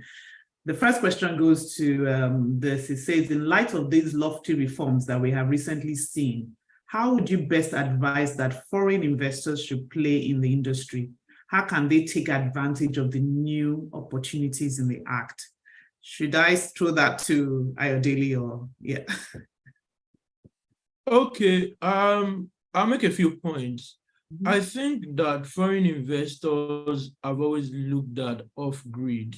A number of them are looking at off-grid, and I say this from experience, currently advising a number of them and haven't advised a number of them more recently, and I think Dafe will allude to that. I'm always bothering him at the commission around my licenses, especially when you have certain challenges he may be able to look at. Yeah, so that's one thing I see. A lot of people will still want to do off-grid, and with what the Act does around energy federalism, I think more people should be looking to speak to states, particularly those states who want to start their own electricity market. But the challenge always is, do the states want to keep giving ISPOs, that's irrevocable standing payment orders? At what point do you cut that? Because you need to, your projects need to be bankable, because you're going to get project finance usually, and they'll be relying on the ability of the project to go live and to generate sufficient revenues for the tenure of whatever loan you get. So I think that's one area. Also technology. The technology keeps driving, moving the world forward and creating new frontiers and opportunities. I think on the technology end, reducing, pushing efficiency.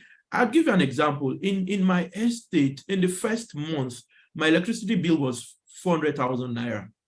I had to get someone, to help with solar so that I could put certain things on solar, whilst I used the publicly available electricity in that estate, and it dropped by 100 to 150,000 in the next 1-2 months. So I think foreigners will be looking at that. And one very important thing as lawyers for foreigners will be provisions in the Act guaranteeing their licenses, if there's a revocation that they can sell, if it's taken over for public purposes, that they can get good compensation. You know, the NIPC already does this, but this act then goes further to give additional comfort. But, you know, the average foreigner still will want to have international arbitration, still want to internationalize their contract, look at bilateral investment treaties and all of those. And an example is an arbitral award issued in the last few hours, you know, in the sector that I am aware of. You know, so once investors know that, because investors look at three things: can they monetize their assets? Can they enforce their rights if that asset is taken away? And how do they ensure that if there's ever expropriation, they get compensated? So I think that's important. But the key thing still is the states. I think that's where the solution is. What do the states want to do? How do they support those investors, in my own view? So for me, it's largely off-grid, invest in technology, work with the states, even consulting, you know, work with the state to see how they can set up those markets for those who want to do that. Those are the areas where I see investment. Thank you. Interesting, thank you. So from what you're saying now, I see that there's a lot of opportunities for foreign investors. Maybe all the guidelines and policies are not, you know, very detailed enough for them yet, but there is an opportunity for them to come in and they can act in different areas. There's another question, and I'll pose this to you, Dafe. Inadequate metering and estimated billing have been identified as major problems with achieving power security in Nigeria. That is, even if you generate, these are the things that are, you know, challenges right now. How does the Act address these, you know? Is there any responsibility to NERC to be able to address this problem? So the metering debacle goes back to what I said. It's an investment issue, and the Commission has come up with different models to work towards addressing the issue. But as we move downstream, you know, constitutionally, I'm not responsible for distribution in the Constitution, because the federal government distribution is a local issue, and end-use customer metering. Since we're having this conversation in the context of the Electricity Act, end-use customer metering is a distribution issue. So this is an issue that is going to go down to the states. But until we make that transition, the Commission has quite a lot of initiatives in place now to work towards. We recognize that metering is an issue, and if you're unable to address the issue of revenue assurance, we can move forward, because yes, and like Ayodele only rightly said, the sector is project finance basically, and the projects have to pay for themselves, and the transactions are take or pay. They don't care. We need to get our money, but the customers too is light or pay. Right? If they don't have the power, they don't want to pay. So the only balance that gives that revenue assurance is having 100% metering, but it's not cheap. So there are various initiatives in place. We're not where we want to be, but we're not where we used to be. So there are various initiatives in place. There's a procurement being done by the World Bank. There's the meter asset provider. There's the meter asset fund. So there are a lot of initiatives in place towards closing it out. It's expensive. That's why it hasn't been done. It's not for being complicit or being remiss, but it costs a lot of money, and we don't have that money just sitting down on the table. So you need to be creative about how you go about getting that, the financing for it, and it's going to be a problem shared. So the minute the states come on stream, it's something I no longer have to worry about. So once a state becomes responsible, that's my blood pressure goes down by one point, because I no longer, it's not a problem for the states to do it 100%, but there are legacy issues which we will transfer, but it's being worked on at this point in time. Okay, well, maybe they will transfer it to one of the states and then you have to deal with it. Thank you for that answer. And there's another question here. Jide, I will send this to you. Since states now have the authority to license and regulate the transmission of electricity on the national grid as it affects their own states, how would this be managed from the point of TCN and the systems operator? Okay, that's a very that's a tough question, to be honest, because the TCN currently controls and regulates that space. In my mind, states will create their own laws to suit their own sort of needs, so to speak. And the beautiful thing about power is, in this case, trying to pool areas, and I keep saying it, areas of quality demand together.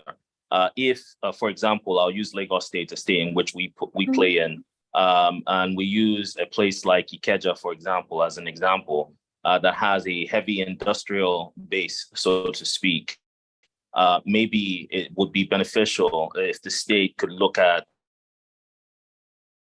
trying to segregate the power that would be needed for the industrial users, which is heavier and probably higher quality power. Maybe we could figure out a way to pull that into dedicated sources for those sorts of customers that would probably need something preferable like an IPP, an independent power plant, so to speak, to give them that level of service quality that they need. That would keep the pressure off the grid, as Dafe says, and give the grid a little bit more room to give power to the people that really need it, because that grid power is really more subsidized than the IPPs for the people that can really afford higher tariffs, so to speak.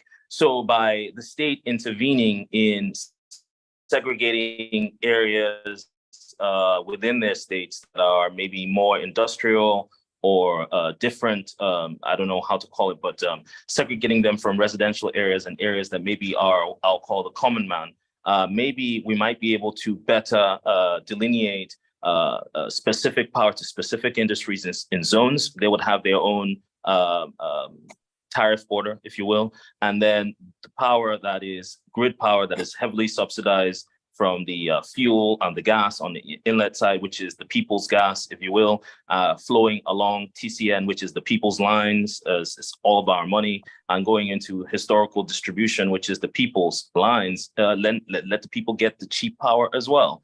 So hopefully, if the states can look along those lines as an example to help alleviate the stress on the cost of power and the tariffs in the end, and hopefully spreading out the hurt across the board that way. That'd be one way I would think the state could help. So it would be a challenging road, definitely. Dafe, you had a comment. Oh, yeah. On Yes. So I raised my hand. You see, there's only one national grid, and what the law, and the constitution was a bit clear that extension to areas covered by the national grid. It means you can play in that area, but you can't connect to the national grid. The minute your activity connects to the national grid, it's a federal issue. So so it means now that if you want to if a state wants to get involved in transmission, you would have to build an isolated transmission line that doesn't have a connection with TCN. Once you're going to have a touch point with TCN infrastructure, it becomes a federal issue that requires federal licensing and meeting up with federal standards. And it goes back to the point that I made in the opening on the need to have one law that everybody operates from, right? And which is what they've done in India. India, most populous country in the world, 1 point something billion people. India only operates one electricity act. And on the base from that act, all the states have their own regulators and operate on the basis of that act. And the states that are not able to set up their own regulatory bodies now have joint operating commissions, whereby the chairman of that commission is the chairman of the central regulator, and the members, the commissioners, are from the members from the respective states. So they can come together and have a network that goes across. But as it is now, the system we have now, yes, the states can build transmission lines, but once you're going to have a touch point with the national grid, you need to meet federal standards, federal licensing. So it will be a state financed project, but not a state regulated project at that point. So we must make that distinction very clear. And that is going to pose a challenge at the end of the day, because you have to be sure of what policy is governing your project or governing your business. It's going to be like you pose the question to Ayo. From an investment standpoint, the developers, I don't think the lawyers make money, no doubt, because nobody wants to read 38 pieces of legislation to make an investment in power.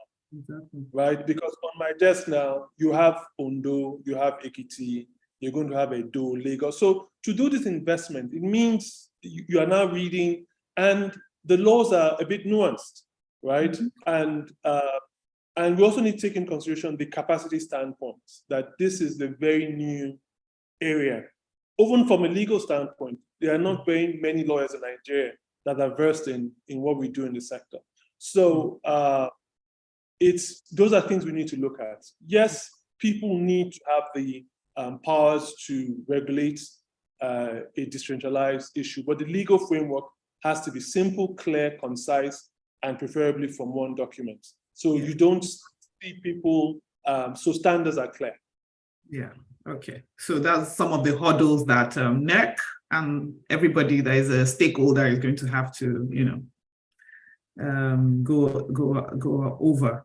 There are many more questions, but unfortunately we've run out of time. We have just a few minutes left. I would just like to ask maybe Jide, if you have just a minute, just to give us your, last recommendations, or just want something you want to say to, conclude this panel session. Your concluding remarks, just for a minute. Jide, that's you're muted if you're speaking. Oh, I'm sorry. I didn't hear my name. Okay. No, for me, concluding remarks is, first of all, I think overall the emphasis on the act on renewable energy, I think is very critical. We shouldn't lose sight of that, especially as it relates to overall, addition to sustainable development goals that we set out for ourselves. Looking at reducing greenhouse gases, gas emissions, and for me specifically, looking at reducing generator noise all over Lagos and all over Nigeria, hopefully in the near future. Also, the regulatory framework that this sets out to hopefully provide better quality power to the people, I think is important. And also opening the sector up to other competitors like, again, Electron. I won't stop adding myself in here to compete and to provide better quality power to the people overall. That's what I would say. And of course, to give thanks to Oando for giving us this forum. I think this was excellent. Thank you very much. Thank you very much. Ayodele, in a very short 1 minute, if there's something like that. Okay, a few points for me. I think there's need for collaboration in the sector. I think that states need to think this through properly. And my interpretation of the act is same as Dafe did mention around when you connect to the national grid. Many people misinterpret some of these things. And they need to think about even the financial implications. They've got a lot to do, bad roads, all of those? Is this a burden they are willing and able to take? It's not about jumping on the bandwagon. I think that's critical. You need to think it through properly. And that's one thing we fail to do in this part of the world. A lot of research needs to be done. I think the law is good. I think, of course, from the day you enact a law, it then needs amendment, but collaboration, working together, thinking it through. Let's see ourselves as partners, and let's also recall that we cannot really have true economic growth without having decent, publicly available electric power. We need a 24-hour economy, and power supply is one of the hindrances in this part of the world. That'd be it for me. Thank you. Thank you very much. Daphne, would you just give us a short minute? Okay, thank you. I would say I'm happy we have the Electricity Act because it was one of the things I pushed for when I was appointed as a commissioner. And I'm happy we're able to achieve that, because when I read the Electric Power Sector Reform Act, it was a very good piece of legislation to achieve the reforms, but not a good legislation at all to administer an electricity market. So we are one step better than where we were when we started this journey. So there's a lot of work that we need to do, and even though I'm a lawyer, not everything is based on law. We need Nigerians. We tend to be, it's the law, right? We are human beings. When you use what's between your ears and you're determined to work together to achieve a result, you would get those results, regardless of whether it's written on a document or not, right? If you know that this is what is good for our people, let's just do it and get that to work. So we need to evolve the law. Things need to be done, but we'll work with what we have as the regulators. It's way better than what we had under EPSRA. And there are quite a few issues we need to deal with, but we will deal with that as we go along. Okay, thank you very much. The final person that I want to just give us a rounding minute is Dolapo, please. Thanks, Topan. And been a very interesting session. I don't really have much to say because a lot of panels have said, but I think that my parting words would be, we've talked about states thinking this through and everything. I think that we do really need to, as a nation, decide how we want to take this forward. The law is now there, but we need a, I don't want to call it just a narrative, but we need something that pulls us all together. And I guess that leadership is very key in that respect. But this to take us to, I heard the president say that his ambition is a $1 trillion economy. You cannot have a $1 trillion economy with all of the things that we are facing and the potential challenges we will be faced with this law.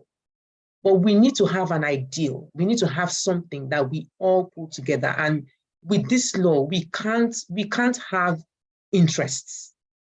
We need to have a plan as a country, and then given that this law gives us the basis, we then take it forward. A lot needs to be done, and it goes down to the man on the street. It goes down to the business that needs electricity to survive. So we need a whole holistic plan, and we need to start thinking as a unified nation that this is a goal that we need to achieve. Thank you very, very much. I want to express my gratitude for the opportunity to engage in this important discussion. As we know, this act is a transformative piece of legislation. And our deliberations today have underscored the vital role it plays in shaping the future of our energy landscape. We've covered a lot of things, from renewable energy integration to grid resilience to consumer protection, market competition. We've looked at the play between federal and state. It's going to be an interesting, play from here on, and everybody needs to be involved. Everybody has a role to play Thank you to my fellow panelists for your enlightening contributions and to our engaged audience for your questions and interests. I'm very sorry we could not answer all the questions, but please, we would endeavor to maybe come back to you on anything that we feel that we can answer, our legal team. Thank you very much. Let us leave this session with a renewed commitment to a greener and more resilient energy future and the determination to harness the potential that the Electric Act offers us. Thank you very much and have a nice afternoon. Thank you. Bye. Thanks, bye. Thank you. Thank you. Bye-bye.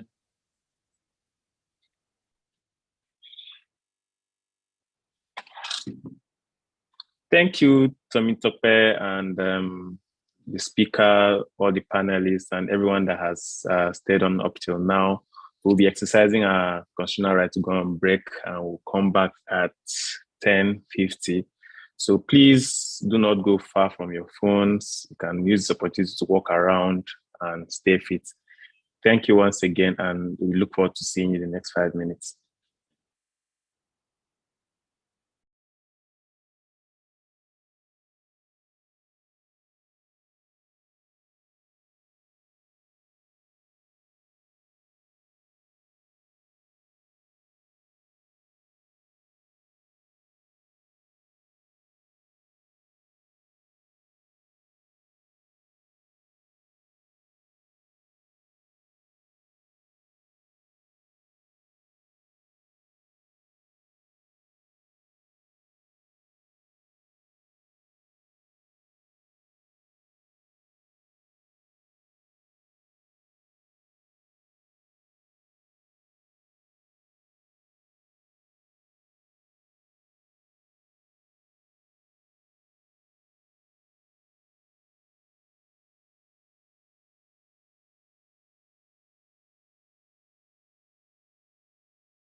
Welcome back, everyone.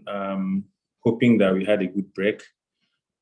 We are going to go to the second session, and our speaker is ready. His name is Mr. Chukwuemeka Osuji. He's a partner with Olaniwan Ajayi. He's a project development and finance expert with over 16 years extensive experience in the oil and gas sector.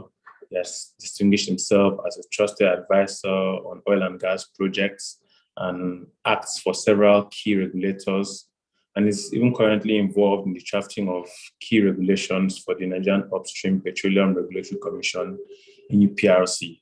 He also possesses an in-depth understanding of the legal and regulatory framework for operations in the energy sector. Ladies and gentlemen, I present to you Mr. Chukwuemeka Osuji. Thank you. Thank you very much. Good morning, everyone. I'm happy to be here. And then first and foremost, just to say a big thank you to Oando for this session, which really, in my view, it's very topical, given, of course, where we are, the state of the nation, the state of the economy, and the implications of some of the recent policies that the government has rolled out in recent times.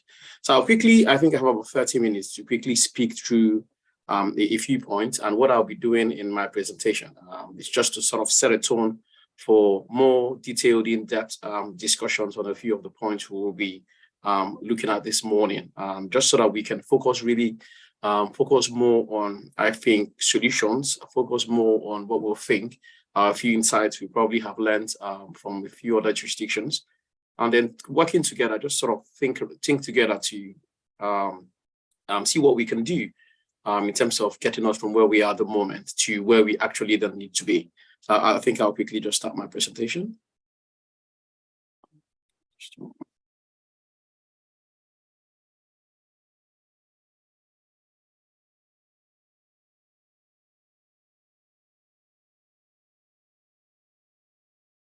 Lovely. So the topic, let me put on my glasses.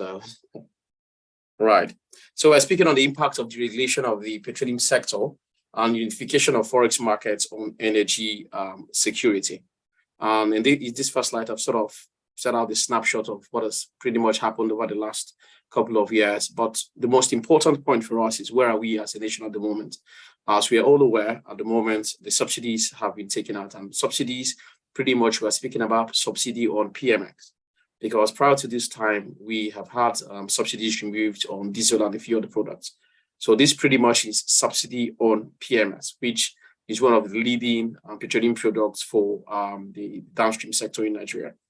And then at the same time, we're all aware of what has happened in terms of how government has sort of put in place measures to unify the exchange rates and to make sure we have a more fluid forex market. But what we are focusing on today really is then, what are the implications of some of these two policies? What have we seen over the last couple of months since the implementation of these policies? And what do we think can be done in the short, medium, and long term to address some of the challenges we've had? And in looking at this topic, I sort of took a journey to a few other jurisdictions, and there's a whole lot more who have tried to do what we're doing at the moment. And I think there's a bit of a consistent theme if you pretty much look at some of the jurisdictions. First and foremost, a good number of them, particularly the developing economies, were driven by some of the key considerations that influence our own decision to either take out the subsidies, in addition to that, to unify the forex market. Pretty much, there was significant fiscal deficiencies on the budgets of the government. They couldn't continue to fund these things. The economy had a whole lot of imbalances. There were inefficiencies in the market. There was lack of competition, and they just pretty much could not cope anymore.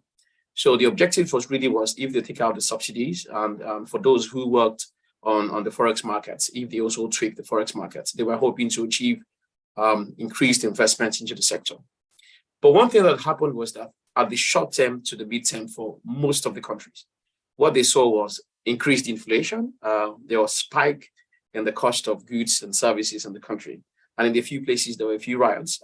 People started protesting, and people vehemently resisted the changes, because, of course, what would happen once the subsidies was taken out was this immediately translated to increased cost of the petroleum products. And to the extent to which those petroleum products were either the sole or the dominant fuel for either domestic use, transportation, or a few other small to medium scale industries, what you would imagine would then be, you then see this massive rise in price, which immediately will be passed on to the consumers, because the producers will not absorb, even though they can absorb some of the increased costs, but ultimately they will pass on this additional cost to the consumers. And to the extent to which the earning power of the consumers does not immediately increase commensurately, then of course you can imagine what has happened. And that's exactly the same experience we had here in our dear country, Nigeria. Laudably, the policies arguably are laudable, but we've seen the implications. So how do we move on from here, and what are we supposed to do? And then, of course, this topic is not to be discussed in isolation. And I think for this specific session, we are also tying it into energy security. And really, what is energy security as a country? For those of us who've been following what's happened in Ukraine, even the current impasse between Israel and Palestine, you can then begin to better appreciate the importance of energy security for a country, particularly for a country sort of Nigeria, where we pretty much have about 200 million people, around, a good percentage of whom are not productive. That's one very important point to note. Population is neither good nor bad. It's what you do for the population that really matters. You then begin to see that energy security is critical for us, because what happens if, for example, we are unable to be able to get the right energy that we need and in the right quantum. And I've set out in the slides just before us some of the key points in terms of energy security, stability, how it ties to environmental sustainability and economic growth in itself. And for you to have energy security, you must be able to, at least to some extent, control the supply and the distribution of your energy.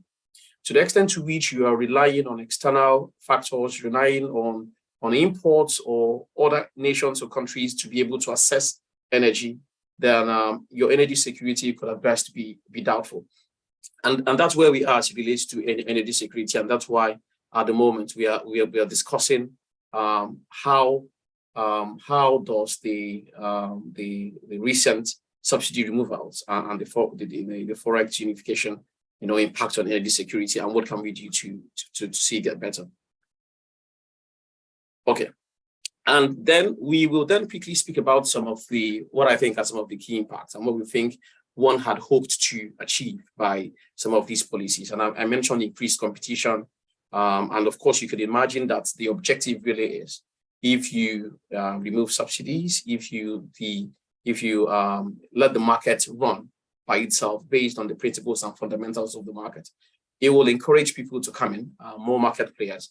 Having more market players will, of course, increase competition. But the competition in itself can only really be effectively achieved if the competition authorities also pay attention to what's happening. Because, of course, you will necessarily, at least as we have said, have a few dominant players. There's nothing you can do about it.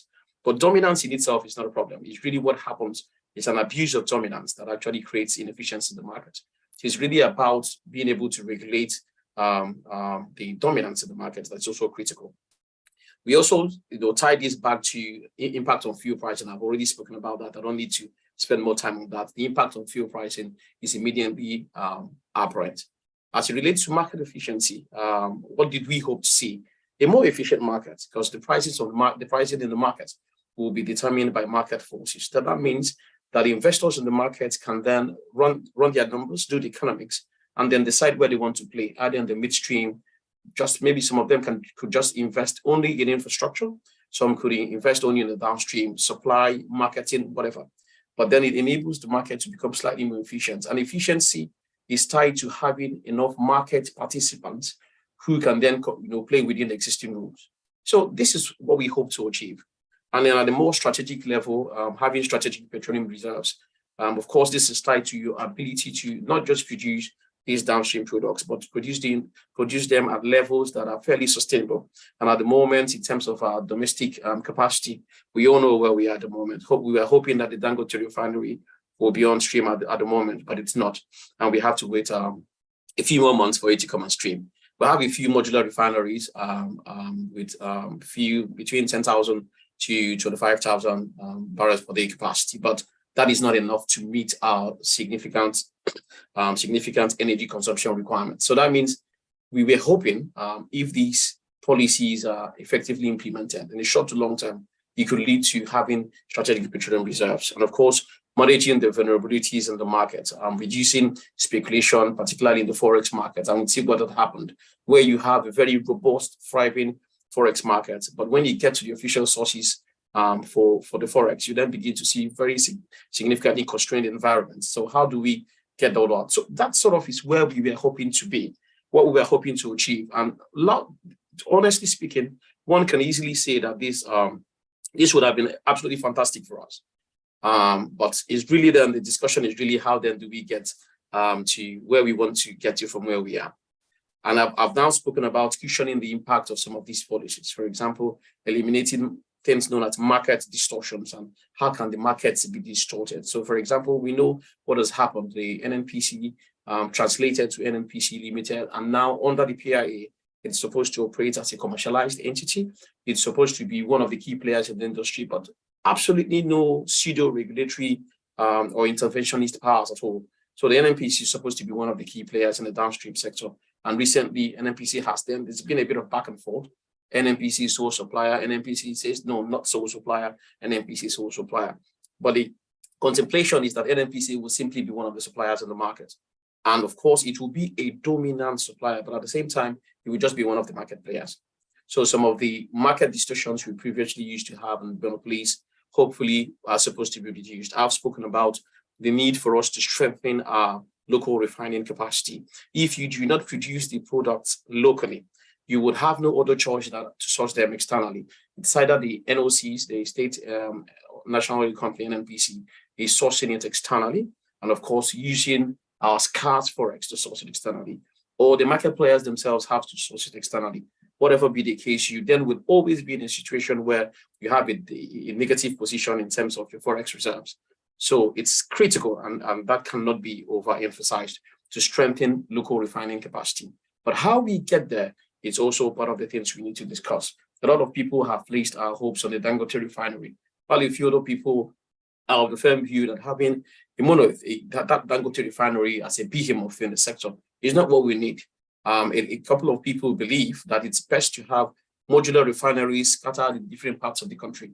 So you could have refineries, for example, servicing a few states in the southeast, some in the south-south, some in the southwest, and perhaps a couple in the north. That way, inefficiencies that comes from transporting the products from the point of refining to where they're supposed to be used can then even be reduced. And then the infrastructure to deliver them to the end point can be reduced. And those discussions are ongoing. But what is key is that whether we are relying on Dangote or whether we are relying on having more modular refineries, we do need to get the refineries all up and running. One other key point, again, is diversifying our energy mix. And I think gradually we are getting there. We begin to see increased investments in renewable energy, increased investments in solar panels, and that's coming in. But we need to do a bit more. And thankfully, the government has sort of embraced that opportunity. Not too long ago, the Presidential Committee on CNG implementation was launched. And what they hope to do is really to leverage not just assets, but investments in CNG as one of the key sources of energy in the mix. To some extent, yes, LNG has played a part, but most of our LNG production has been channeled, thankfully, by NLNG to exports. And yes, that's good revenue to the country, but we are then hoping to leverage on CNG to not just power a couple of the industries we have, but domestic use as well as our vehicles. That has raised questions around conversion cost, whether Nigerians can afford the cost of converting to CNG, but for whatever it's worth, some people can afford them. So the more you introduce more components to the energy mix, then the more the dependence and the pressure on diesel and PMS is lessened. And that then makes it easier you then begin to see that interplay between the various energy sources. Then market players can then decide what point of equilibrium is best for them, and then it then helps to increase not just production, but also drive the economy as a whole. Okay, I'm also very sensitive as to my timing.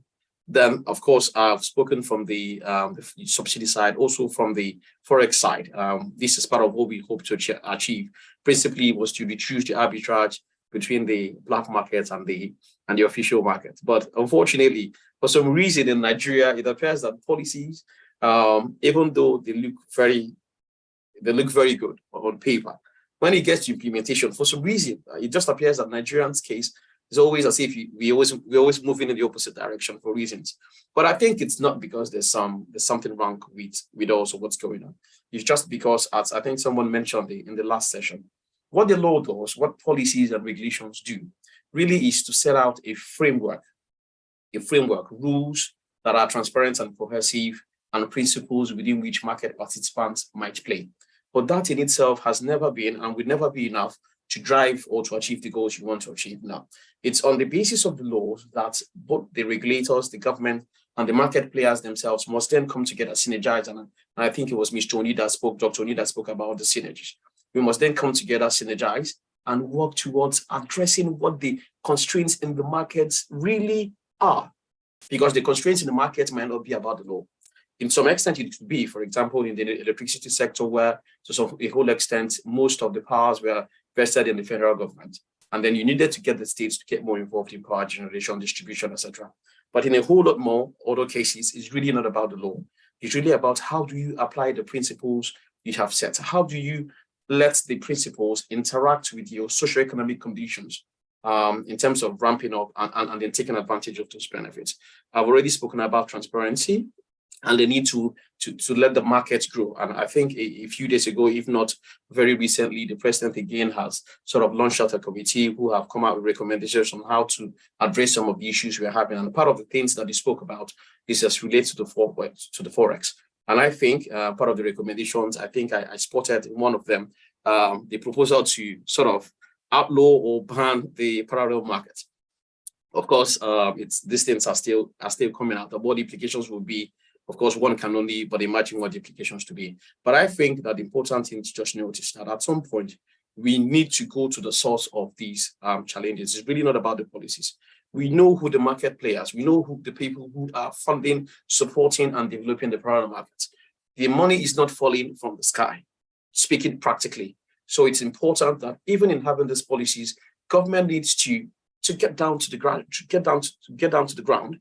And then, we need to investigate, understand the dynamics, and then find a way to reach out to the key players within this market and to get them to, even if it's just in part and not totally, to collaborate with the government to achieve what we want to achieve. Because if that is not done, using the stick approach by outlawing or by putting sanctions in itself might only have minimal benefits. But what you then have is just have a thriving black market where people clandestinely go behind the scenes to still continue to undertake their transactions. And that's not what we're looking for. Okay, this I've spoken about a few of the points. Naira devaluation is one of the things that has been at the forefront for the country. We've seen the sharp fall in the value of the Naira over the last couple. Sometimes you could watch it for a week and then you start looking at it on Monday. By Sunday, you'll be surprised at where the numbers are. And it's just falling. It's almost like it's on a free fall. And for those who engage in activities that this directly impacts, you can just imagine not just the sense of apprehension that people are facing. And of course, people sometimes will then begin to take self-preservative measures. People might want to either begin to, take a hold of their Forex or not even let their Forex flow through the official systems because they're just worried about what's going on in the market. But it's important to continue to monitor these things. And we've seen exchange rate volatility. I've already spoken about it. It just keeps going up and down. It just keeps going on up and down. And implications is now increased cost to businesses based on the Forex losses, right? You can then imagine on a macro level, cost of servicing external debt will increase to the extent to which your Naira is weakened, significantly weakened. Then both your reserves will largely drop, and it has dropped.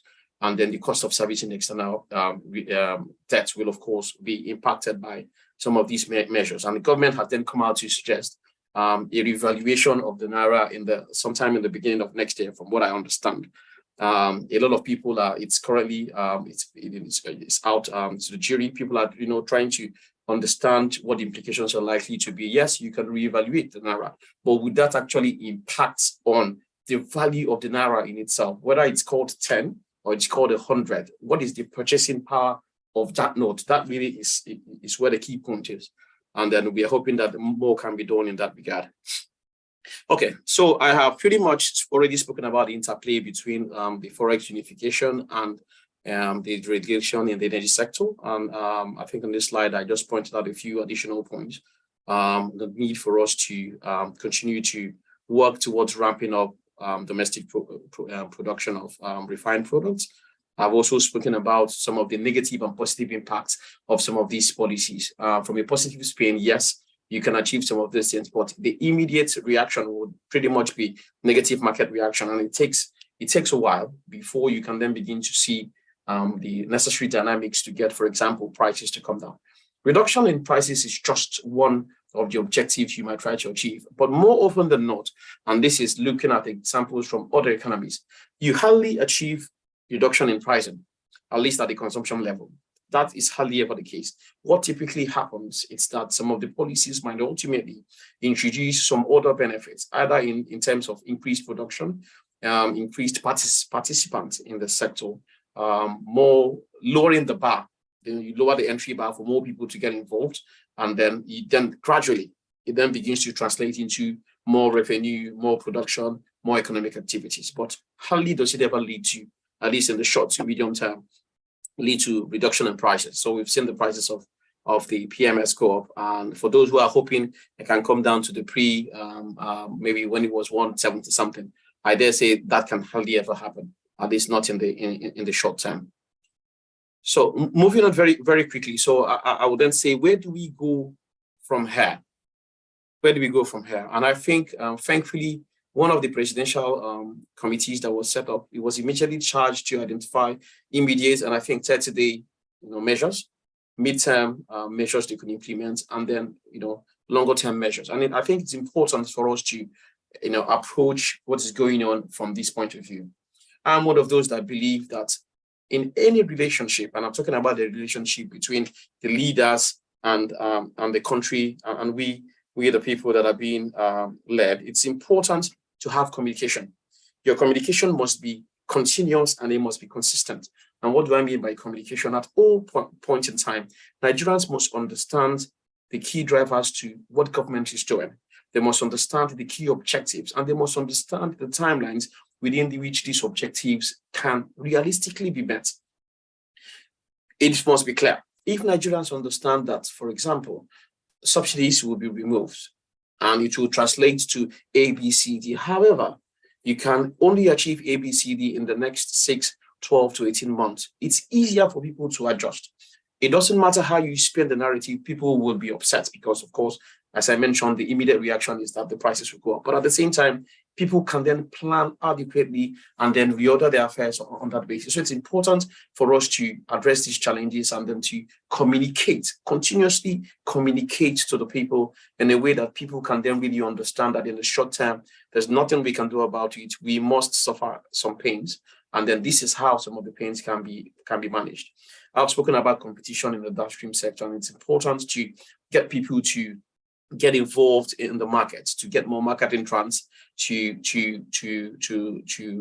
get more productive, and particularly when you look at the value chain, not just about getting more people to be importing PMX. No, people need to invest in the infrastructure in themselves. I've spoken about the interplay between these and also, for example, other virtual pipeline resources such as CNG and LNG. People then need to invest more in CNG and LNG. So we need to look at it. It needs to be a 360-degree view. The more you have more people investing in these things, then of course, the easier it is to develop the market, and the easier it is then, of course, to have some of the benefits come out. But the key factor to this investment is really about what you might call some of the bankability constraints and impediments to investments in the sector. And what are some of these key impediments? One of them was the pricing. To the extent to which the prices were pegged or controlled, it was difficult for people to wholesomely invest because, of course, you then you need to look at what your numbers are and then look at what you can then sell the product for. Thankfully, we now have the regulation. The price impediments have to some extent been reduced. Subsidy has been taken out. So we are hoping that with this, people can then come back to the sector and then look at the market. And it would also help if the government could work hand in glove for the private sector in terms of what I call compartmentalizing the sector. There needs to be clear policies. It doesn't need to be one cap fit all. For those who want to, for example, play only in transportation, they just want to roll out either CNG trucks or trucks for diesel and PMS, and that's just what you want to do. Maybe they want to do it on a supply basis or on a hire purchase basis or whatever commercial structures they have. There needs to be support. There needs to be a whole body of support and incentives for that in itself. For those who want to invest in more elaborate infrastructure, either for transportation or even for storage in itself, there needs to be support for that so that people can then come in and then just pretty much divvy up the sector. And then you can then articulately and deliberately, we shouldn't just wish it to happen because it won't just happen that way. People have been burnt for far too long to be a bit too optimistic about the Nigerian market in terms of these investments. So we need to be deliberate about it. So you have those deliberate policies rolled out and then actively engage, just to make sure that the people come in to play into the sectors. And this also ties in closing pretty much. And of course, we are going to have panel discussions where we are going to discuss some of the issues that we've raised, what the different perspectives are. And I've asked the question, is our problem one of articulating the right solutions, or is it one of implementing? Are the solutions we are rolling out the wrong ones? Should we not have removed subsidy? Should we not have unified the market in terms of the Forex? Should we have adopted a different approach? Is that what the problem is? Or is the problem implementation? Is the problem simply impatience? Are we expecting to happen in 1 month what should take 18 months to happen? Is the problem the lack of capacity in terms of both the institutional framework and even in terms of the private sector? Does the private sector have the appetite and the capacity at the moment to come in to be able to leverage and piggyback on some of these policy investments? So those are some of the points that I think the esteemed panelists that we're going to have come on shortly will be discussing with us all. But what I have done again, as I said in starting, was to sort of set the tone for those discussions. So we then need to narrow down what then do we need to do to be able to couple the policy initiatives with actually achieving involvement of the investors into the sector. For me, this is a numbers game. It doesn't matter what is said. It doesn't matter how we spin it. It's a numbers game. For the people whom we hope can come and participate, can come and invest in the sector, the numbers must make sense for them.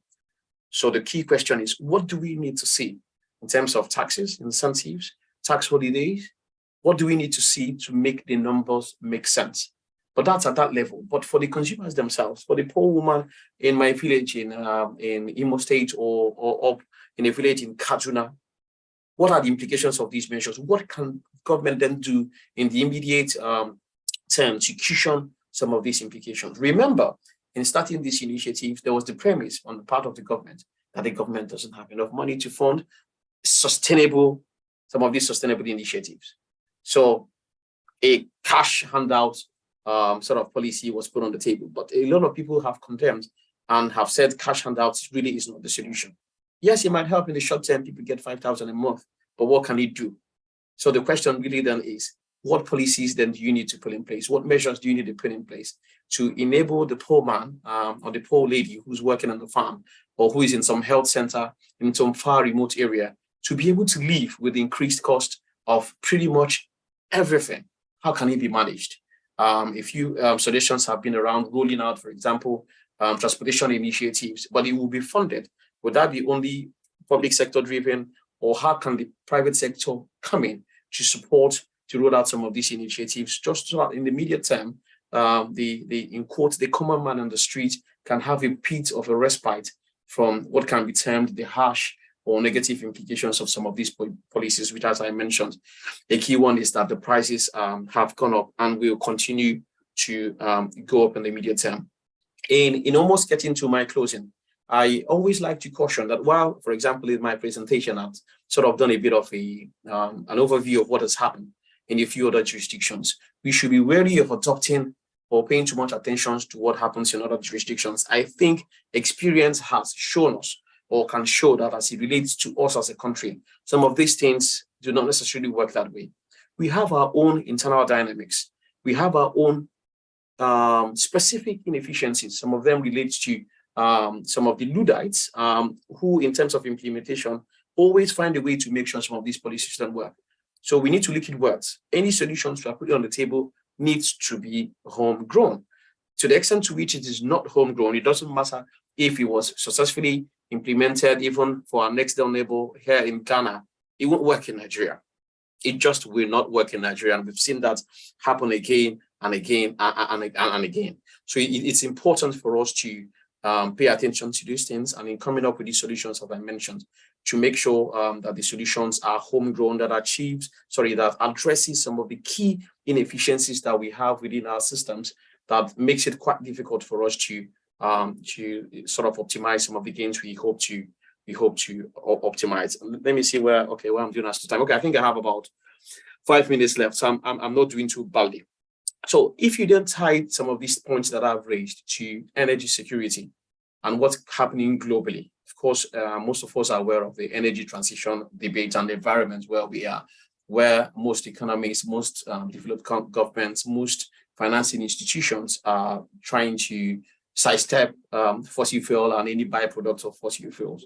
But Africa in itself, and particularly African developing countries, have come out to say that energy transition is a journey for different economies. So for those, for example, in Sweden or in Germany, they may be at the tail end of that journey in terms of quickly transitioning to electric cars, having significantly increased reliance on renewables. Germany pretty much runs on wind generated power. But for Nigeria and Africa as a whole, where we are in terms of our developmental journey, we are not nearly where we are. So we must, for example, and this can be addressed even within the context of this discussion on what are some of these influences we are seeing. We must have our own homegrown solutions, and the government has identified natural gas. I'm a huge advocate and fan of natural gas. Has identified natural gas as a transition fuel for the economy. We have those resources in the ground. It's buried in there. We must use them. We must get it out the ground, and we must find a way to get it from the ground to where we need them. We need to piggyback off natural gas too. And I've spoken about the recent initiatives on CNG and on LNG. It comes from natural gas. If we can get that going, and then you can then have significant number of industries, homes, and other resources leveraging on natural gas, and I'm talking about CNG and LNG, then the reliance on diesel and PMS will significantly reduce. Once you have that going on and you kickstart and then you accelerate economic activities, you can then first and foremost be able to raise the additional capital you need as a country to then invest in more renewable solutions. And then gradually our step towards a 2030, I think a 2016 net zero dates can be achievable. But at the moment, looking at where we are in terms of our developmental trajectory, we are not nearly there. And these objectives must also be tied into, and for me, some of the Millennium Development Goals that we have. We must pay attention to poverty. Poverty is a critical factor in any policy. There is no point rolling out a policy that doesn't take into consideration that a lot of Nigerians are poor. Even if you get the private sector to come in and invest and start producing and get these things up and running, the people you hope to purchase or to benefit from these investments do not simply have the earning capacity or the power to do so. So we must also marry whatever initiatives we are rolling out as it relates to either the energy sector or the forex market with the fact that we simply are poor, and we must look at how to tie them into our developmental goals and how to implement them in a way that is not just positive, but in a way that it is sustainable in the future. And I think that's pretty much for me. So I think in inviting on the panel, I think at those discussions, we can then have more sort of focused discussions on what we have seen and what we can then do over, as I mentioned. It's useful to segmentalize this into time frame, what we can do in the short, medium, and long term to address some of the inefficiencies and hopefully get us back on track. Thank you very much.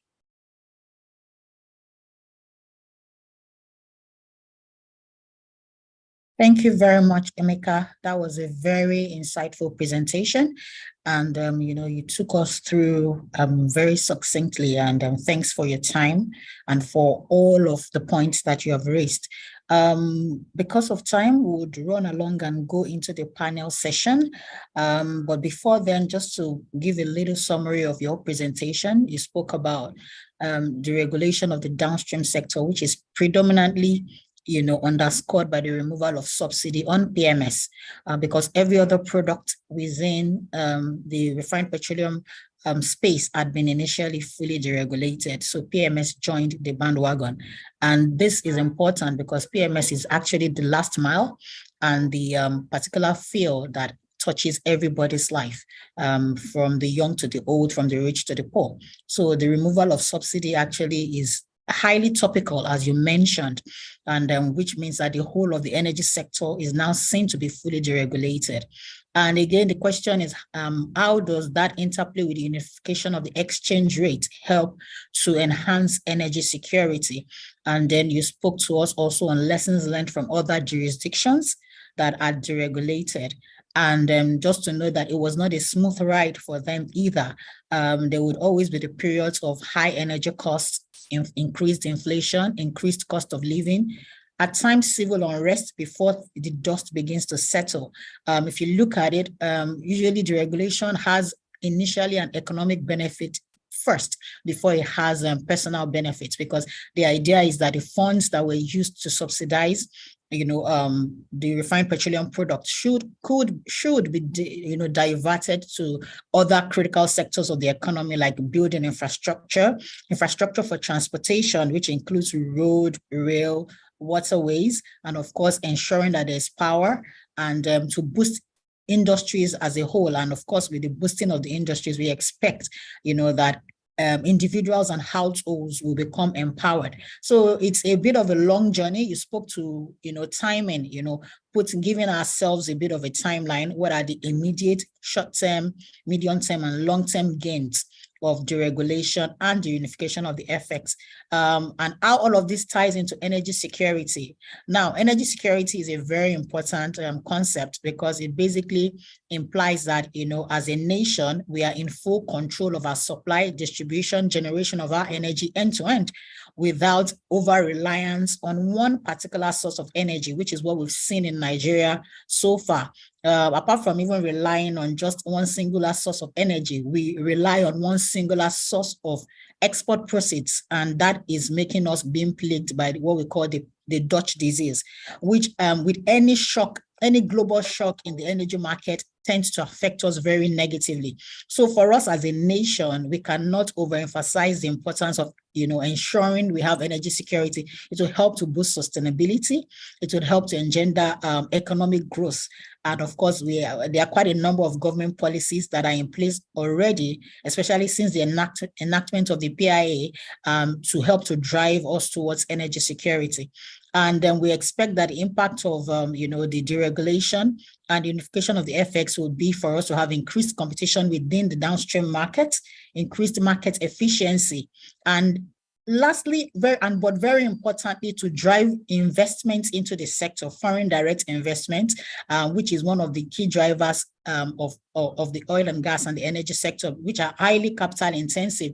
We know that the kind of financing we have locally would not be sufficient to be able to drive the kind of development and growth. And again, investments in refineries, whether modular or the fully integrated refineries, are highly capital intensive. And what we have currently, if we do not implement effectively, would not be able to drive the energy mix that we look for and drive energy security. So that's basically in a nutshell what you've tried to present to us. And thank you very much for that. We'll quickly go into the panel session. So just by way of introduction, my name is Oluwatoyin Aino. I'm currently Group Head Energy within First Bank of Nigeria Limited. I have over 22 years banking experience, and I'm adept at deal origination and execution across the energy and the hydrocarbon value chain. I've worked through various complex legal, commercial, and financial agreements with transaction parties across multicultural jurisdictions, including various deals across the energy sector. Currently, my direct purview within the organization is the energy downstream business and the international oil trading business. And I have concurrent oversight for same across our African subsidiaries and the United Kingdom under what we call the Global Account Management Structure. Prior to what I currently do now as Group Head Energy Downstream, I was business manager covering most of the bank's upstream portfolio, and within that space consummated transactions worth over billions of dollars via bilateral and syndicated loans for the acquisition of onshore and offshore oil assets. I have also worked in 3 other banks before First Bank and at the Camelot Group in the UK. I hold a BSc in Agricultural Economics from the University of Ibadan, an MBA from Manchester Business School in the United Kingdom. I'm a chartered accountant with the ACCA, and I'm a member of the Energy Institute UK and the Nigerian Gas Association, and lastly, also a member of the Chartered Tax Institute in Nigeria, been speaker and moderator at various oil and gas and finance conferences. So that's just me in a nutshell. At this juncture, I would like to introduce each of the panelists, and we have a very robust and rich industry expertise, conglomerated together on this panel session. And we have four panel members, inclusive of the speaker. So I'll start with Mr. Dolapo Akinrele, SAN. Please, can you put on your camera as I introduce you? Mr. Dolapo Akinrele is a senior advocate of Nigeria and partner at F.O. Akinrele & Co. He is the author of a practice treatise titled Nigerian Oil and Gas Law, endorsed by the Center for Energy and Mineral Law and Policy at the University of Dundee in the United Kingdom. He is a board member of the Oxford Journal of World Energy Law and Business and associate editor to the Global Oil and Gas and Energy Law publications. He is retained by global and regional African oil majors. So you can see that we have a very rich panel list of. So please, Mr. Akinrele, we are very welcome to have you. Hello, can you hear me? Is Mr. Akinrele with us? Okay, you're muted, sir. Just say hello to us. Okay, thank you. I was unable to unmute the video because I think they said the host had stopped it, but it's okay. Thank you very much. Okay. Glad to have you with us, sir. And we are looking to draw from your wealth of experience. So I'll move on very quickly to Mr. Nicholas Okafor. Mr. Okafor is a highly accomplished professional with over 23 years of experience in the fields of energy, infrastructure, banking, finance, and capital markets. He currently serves as a partner and the head of Udo, Udoma, and Bello Osagie's UUBO Project Finance and Energy Infrastructure Practice Group, showcasing his leadership and expertise in these areas. In addition to his role in the Energy and Infrastructure Practice Group, he is a partner in UUBO's banking and finance and capital market teams. So I present to you Mr. Nicholas Okafor. Please, can you quickly put on your video and say hello to the session? Hi, everyone. Good afternoon. Happy to be here. Thank you very much, Mr. Okafor. I'll quickly go to the next panelist. We have Mr. Kalu Azu Kalu. He has extensive experience in different sectors of the oil and gas industry. His career in downstream sector spans over a decade in various capacities in Africa, Europe, and the Middle East.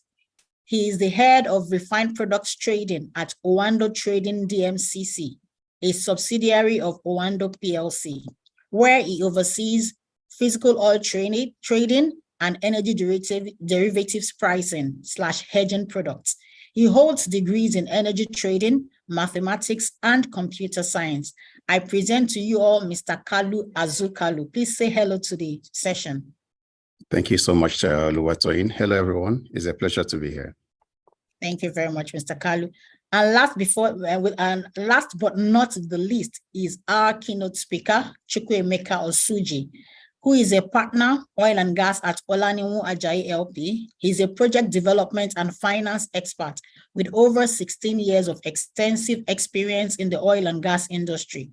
He has distinguished himself as a trusted advisor in oil and gas projects, and he acts for several key regulators and is currently involved in the drafting of key regulations for the Nigerian Upstream Petroleum Regulatory Commission, NUPRC. He also possesses an in-depth understanding of the legal and regulatory framework for operations in the energy sector. Once again, we are happy to have you in our midst, Emeka Osuji. Thank you very much. Thank you. So now that we're done introducing the panelists, we'll just quickly go onto the various discussion points. So I will start with Mr. Akinrele. You know, when Emeka was rounding up his presentation, his question was, where do we go from here? How is it, what exactly matters? Is it the implementation or the policies themselves? So in that light, I'll just read out your question, which is, given the interrelationship between the oil and gas industry in a fully deregulated environment and the FX market, how can we optimize the industry in a unified and liberalized FX market? So I would like you to share your thoughts with us to expatiate a bit more on what Emeka had discussed earlier. Thank you. You have the floor, Mr. Akinrele. Okay, thank you, Oluwatoyin. First of all, I'd like to congratulate the organizers, Oando, of course, for this excellent seminar, excellent topical issue. Also to congratulate Emeka Osuji on such an insightful presentation. Really much enjoyed it.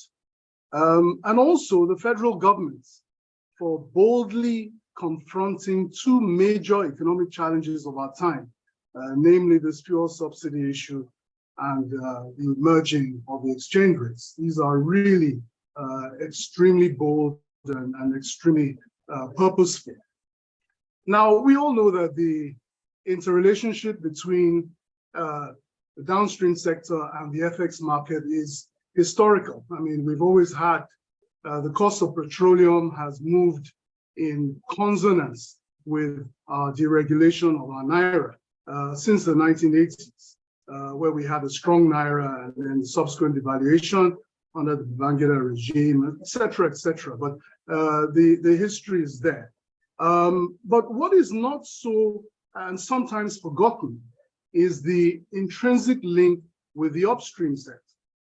Now, in identifying the problems that have got us here, we really need to look at the upstream sector. And permit me to just delve into this. I know that it may not seem immediately relevant, but it is very important as an underlying cause. Now, in Deloitte's oil and gas industry outlook for 2023, they talked about the record profits of 2022. Now, these were for the oil companies across the globe and countries producing oil. But Nigeria didn't see that.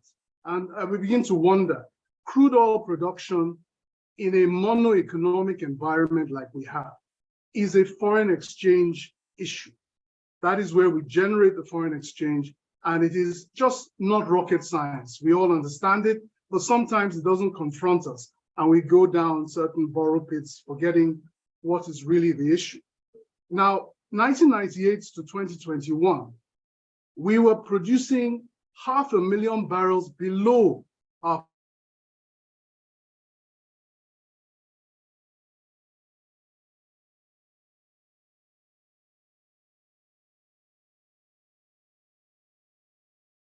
quota on a daily basis.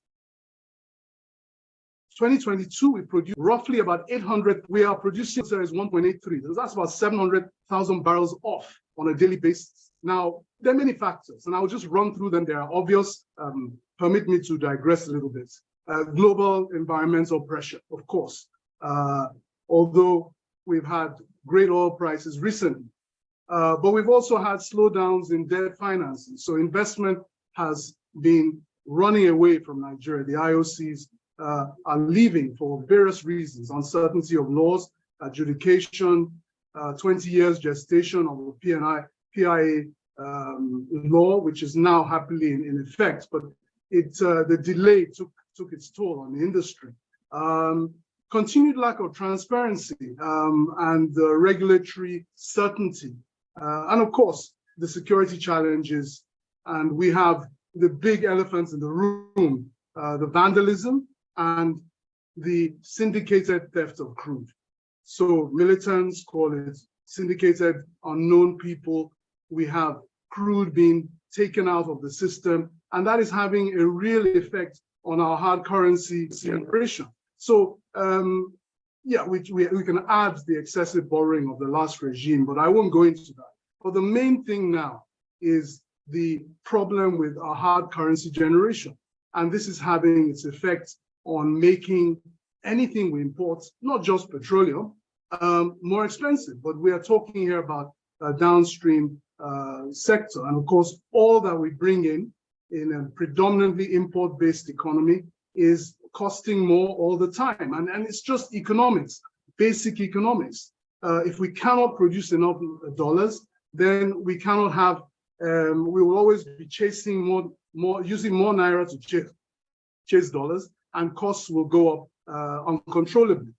Now, there are also other things. Of course, we want self-sufficiency in petroleum distribution and products. And of course, that is something that we all aspire to have. But we also have the impact of the midstream challenge, which is transportation by pipeline. I talked about vandalism. I talked about interruptions by third parties. There are also logistical challenges, and all these relating to storage, relating to transportation, whether it's by truck, whether it's by tanker, whether it's by barge. These are all adding to the costs of a deregulated market. And of course, these are, of course, as I said, imported petroleum. So these anomalies are profound, and they are really the cause for this problem of demand on foreign exchange, added to all the other demands in an economy that really doesn't produce very much and imports a lot. Now, the issue is, how do we solve it? What are the solutions? Well, the first thing, yes, we have a deregulated market for the downstream, which is good. We cannot be reliant on subsidies or on imports. That is clear. We cannot rely wholly on imports either. Nor can we rely on these opaque contracting systems, such as DSDP. For those who do not know what that means, direct sale of crude oil and direct purchase of petroleum products. You sell out the crude oil, you bring in the petroleum products. Again, these are opaque systems, and the downstream regulator must be an impartial umpire in this regard. So these are difficulties, solutions we must look at removing. Of course, we now have the big Dangote refinery. We are hoping that it will commence production. That hopefully will reduce our import reliance. And also the Port Harcourt refinery, which the federal government has said by December 2023 will begin to produce 60,000, well, its capacity is 60,000 barrels per day stream. The Dangote refinery capacity is circa 300,000 barrels per day stream. So we've got enough to meet these problems, but we need to be concerted. We need to tackle the upstream problems, which are many, and we cannot ignore them and keep them in isolation and just assume somehow the prices for domestic importation will correct itself. It will not. It will move in accordance with the Naira, and we all know what the Naira has been doing over the past even just 3 weeks, and it is a real problem. So the crude oil production, I think, also must be such that it can meet domestic refineries' demand, and that will essentially move people towards the refineries. And even as the speaker said, let us have more refineries. Let us have modular refineries across the country, not just reliant on the big Dangote refinery or Port Harcourt refinery with all the problems it's had over the years. And I like to be optimistic that in December it will start functioning, but I need to be realistic as well. Finally, I'll talk about currency solutions, and I'm no economist, but I know that in the sorry, I just want to finish off with this. 1 minute. Okay, then. Thank you. So that we can take it. The currency speculation that exists will continue. As long as you have limited hard currency, there will always be a run on the Naira. But I think that we need to start settling oil and gas transactions in Naira. Might sound radical, but look at Saudi Arabia, look at Russia. We need to start using our currency to settle oil and gas transactions. Likewise, the crude oil for domestic refinery must be priced in Naira, and this will further incentivize domestic refining. Thank you very much. Thank you very much, Mr. Akinrele, and very succinct points you raised. Let me just pull it all together. So you started off with the fact that the upstream cannot be dissociated from the solutions of the downstream, because production volumes of crude is one of the major sources of FX generation. And the more we're able to generate FX, the less pressure on FX supply. And going by economic principles of demand and supply, when there is supply, prices come down. But of course, with the pressure on demand, prices will keep going up in terms of the FX market. So that's very important. Of course, you listed all the various issues that have plagued the downstream, the upstream segment in recent years, and how Nigeria did not enjoy the gains of increased oil prices in spite of it lingering for over 18 to 24 months. So those are very instructive. I know, of course, you alluded also to the issues around the midstream challenges in terms of infrastructure, transportation infrastructure, be it pipelines or roads or vessels, in terms of all the various forms of moving products, across the value chain. That has to be resolved also. And then the fact that currency speculation will continue if the Apex Bank does not clear up the backlogs in terms of forwards and all of the other naked debts that are available, both locally and internationally.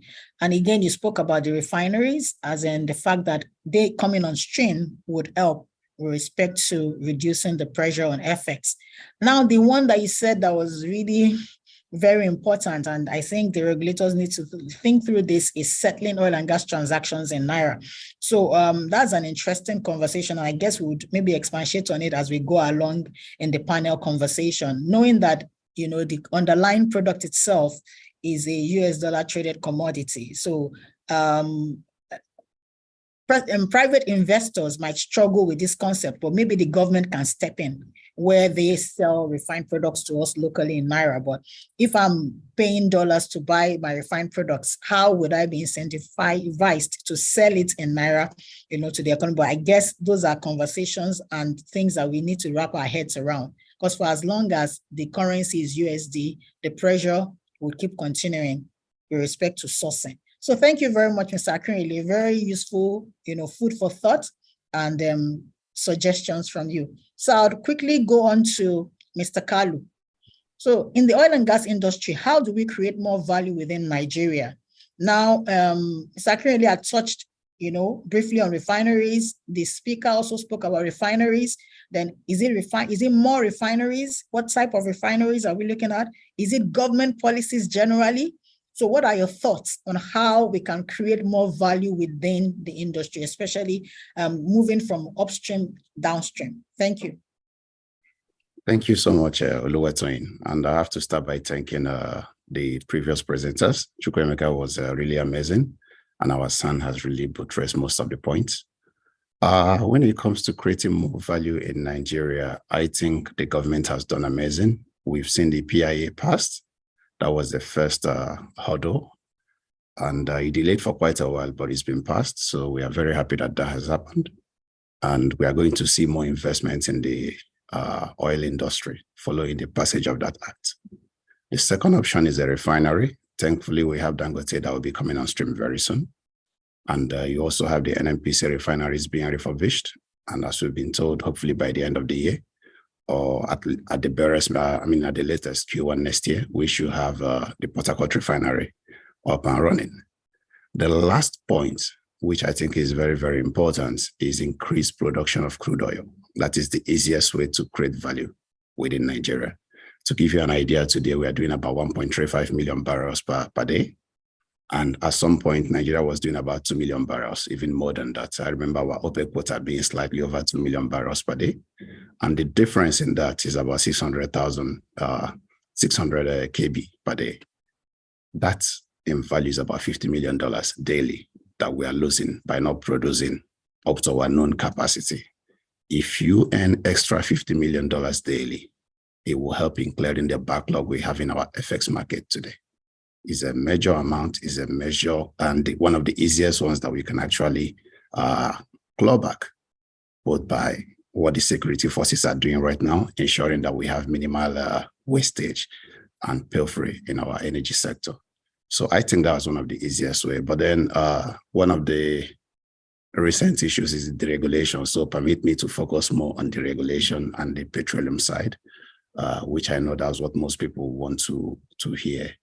How do we create more value in the refined products sector, given the deregulation? The answer is very simple. And I mean, we are market players here, so we see it from across the entire value chain. The answer is follow through on the deregulation. There are 4 key stages in deregulation of refined products. You need to go through those 4 stages. If you do that, you will create the value you need. Today, I can assure you Nigeria is still in stage 1, and it's not sustainable. What are the 4 stages? The first stage is to make sure that you have the policies. We've seen all the policies being implemented. Nigeria passed a law outlawing subsidy. We also removed subsidy from the budget.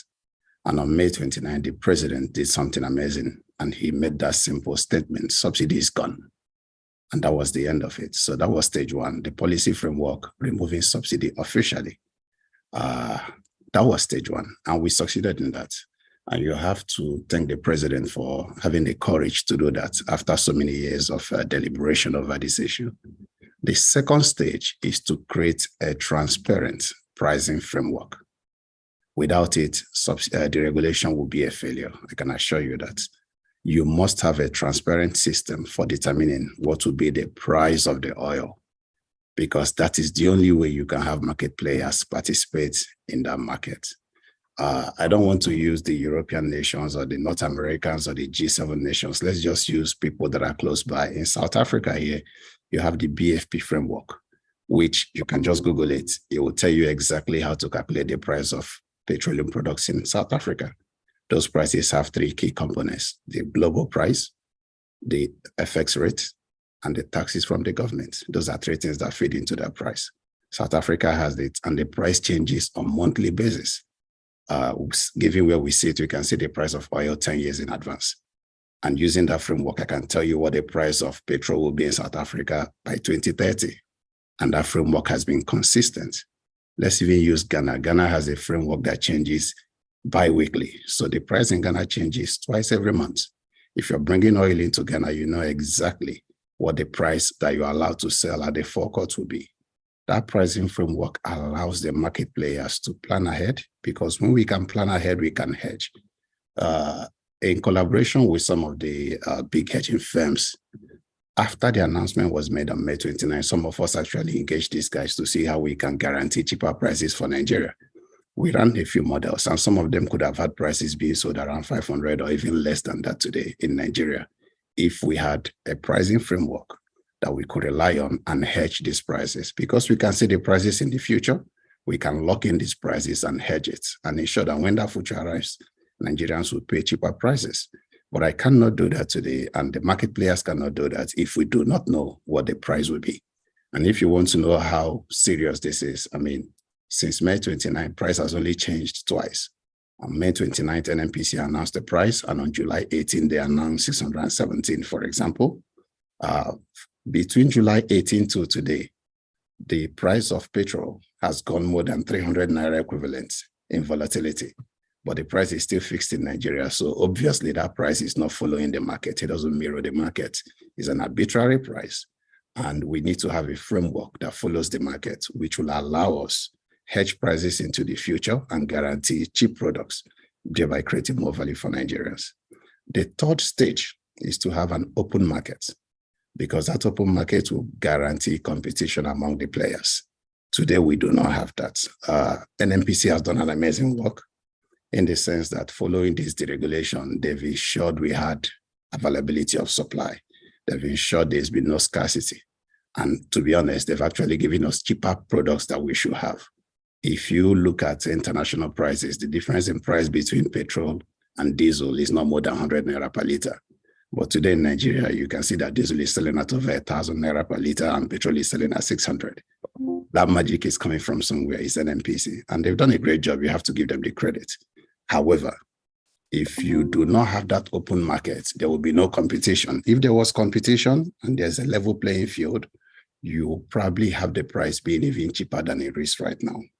What advantage does NNPC have over other market players? They have the FX advantage. NNPC is the party that is selling the crude oil, so they have access to dollars at the CBN rates. Other market players have to source this dollar at the parallel markets. So there is no way they can compete in this market. And that is why you have one player being the sole importer. I'll run over very someplace. Yeah, that's why you have one player being the sole importer. And because of that, there is no competition. So if there is a limited amount of dollar available, then let's spread it across major players in the industry. If you do that, you will have several players competing, and the efficiency from those that have the expertise will come in and the prices will go down, thereby creating a lot of value. Finally, the last stage in the regulation is to create local expertise. This is a legal seminar, so let me bring it home. If you have a fully deregulated market, you are going to have the prices of the oil being hedged. You are going to have the MiFID regulations, the global arbitrage laws will come in. How many lawyers in Nigeria have the capacity to actually understand that framework? So there has to be some reorientation and maybe additional training for some of our lawyers within the industry. Today, literally all oil and gas laws are based on English law, which you rightly know. Why can't we have it based on Nigerian law?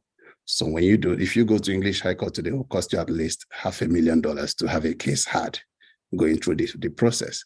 But these are values that we can create in Nigeria. If we have that local capacity, you also need to have a strategic storage. Today, Nigeria doesn't have a strategic storage. We have a floating storage. Those ships you see in Apapa are our national storage. And on average, they cost of at least $1 million per day, keeping those ships out there. We can save that by having a strategic storage where this oil is sitting in tank at a cheaper rate. I can go on and on. So there are several ways you can create more value within the system, but it has to be a transparent system and a predictable pricing framework. Thank you so much. Thank you very much, Mr. Kalu. Very expatiated conversations. I'm not going to repeat any of the things you've said, but I took note of the 4 stages and that Nigeria is just in stage 1 of deregulation. And so we need to work towards, moving out of that stage. So I'll quickly go on to the next panelist so that we can get your views. That's Mr. Okafor. What kind of policies should the government or regulators be considering and implementing with respect to in the short term and long term to deal with energy security? So just if you can give us your punchy points in 5 minutes so that we can finish on time. Thank you. Okay, thank you. Already some of the key points have been made by the other panelists. Thank you, Tony, and thanks to the Oando team for putting this together. It couldn't have come at a better time. So I'm very thankful to Oando PLC and the Oando Energy Resources team for putting this together.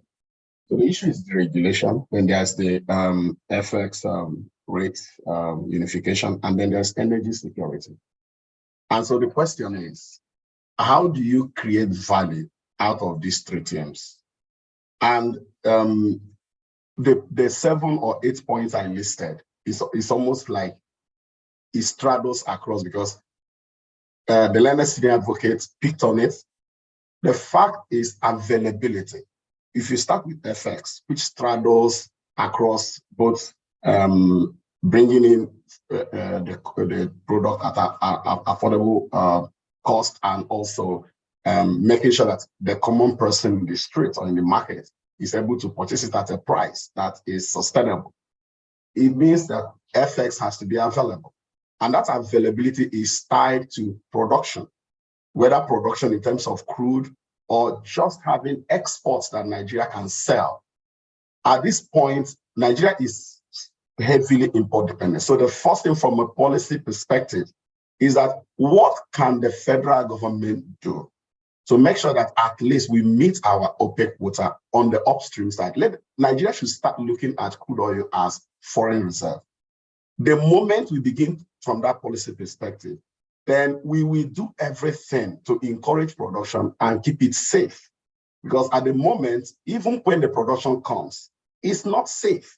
And the previous speakers have already harped on that, so I don't need to waste time on it. So the issue is, from a tax incentive perspective, from a planning perspective, from infrastructure perspective, what can the federal government through the upstream commission do in order to incentivize more production.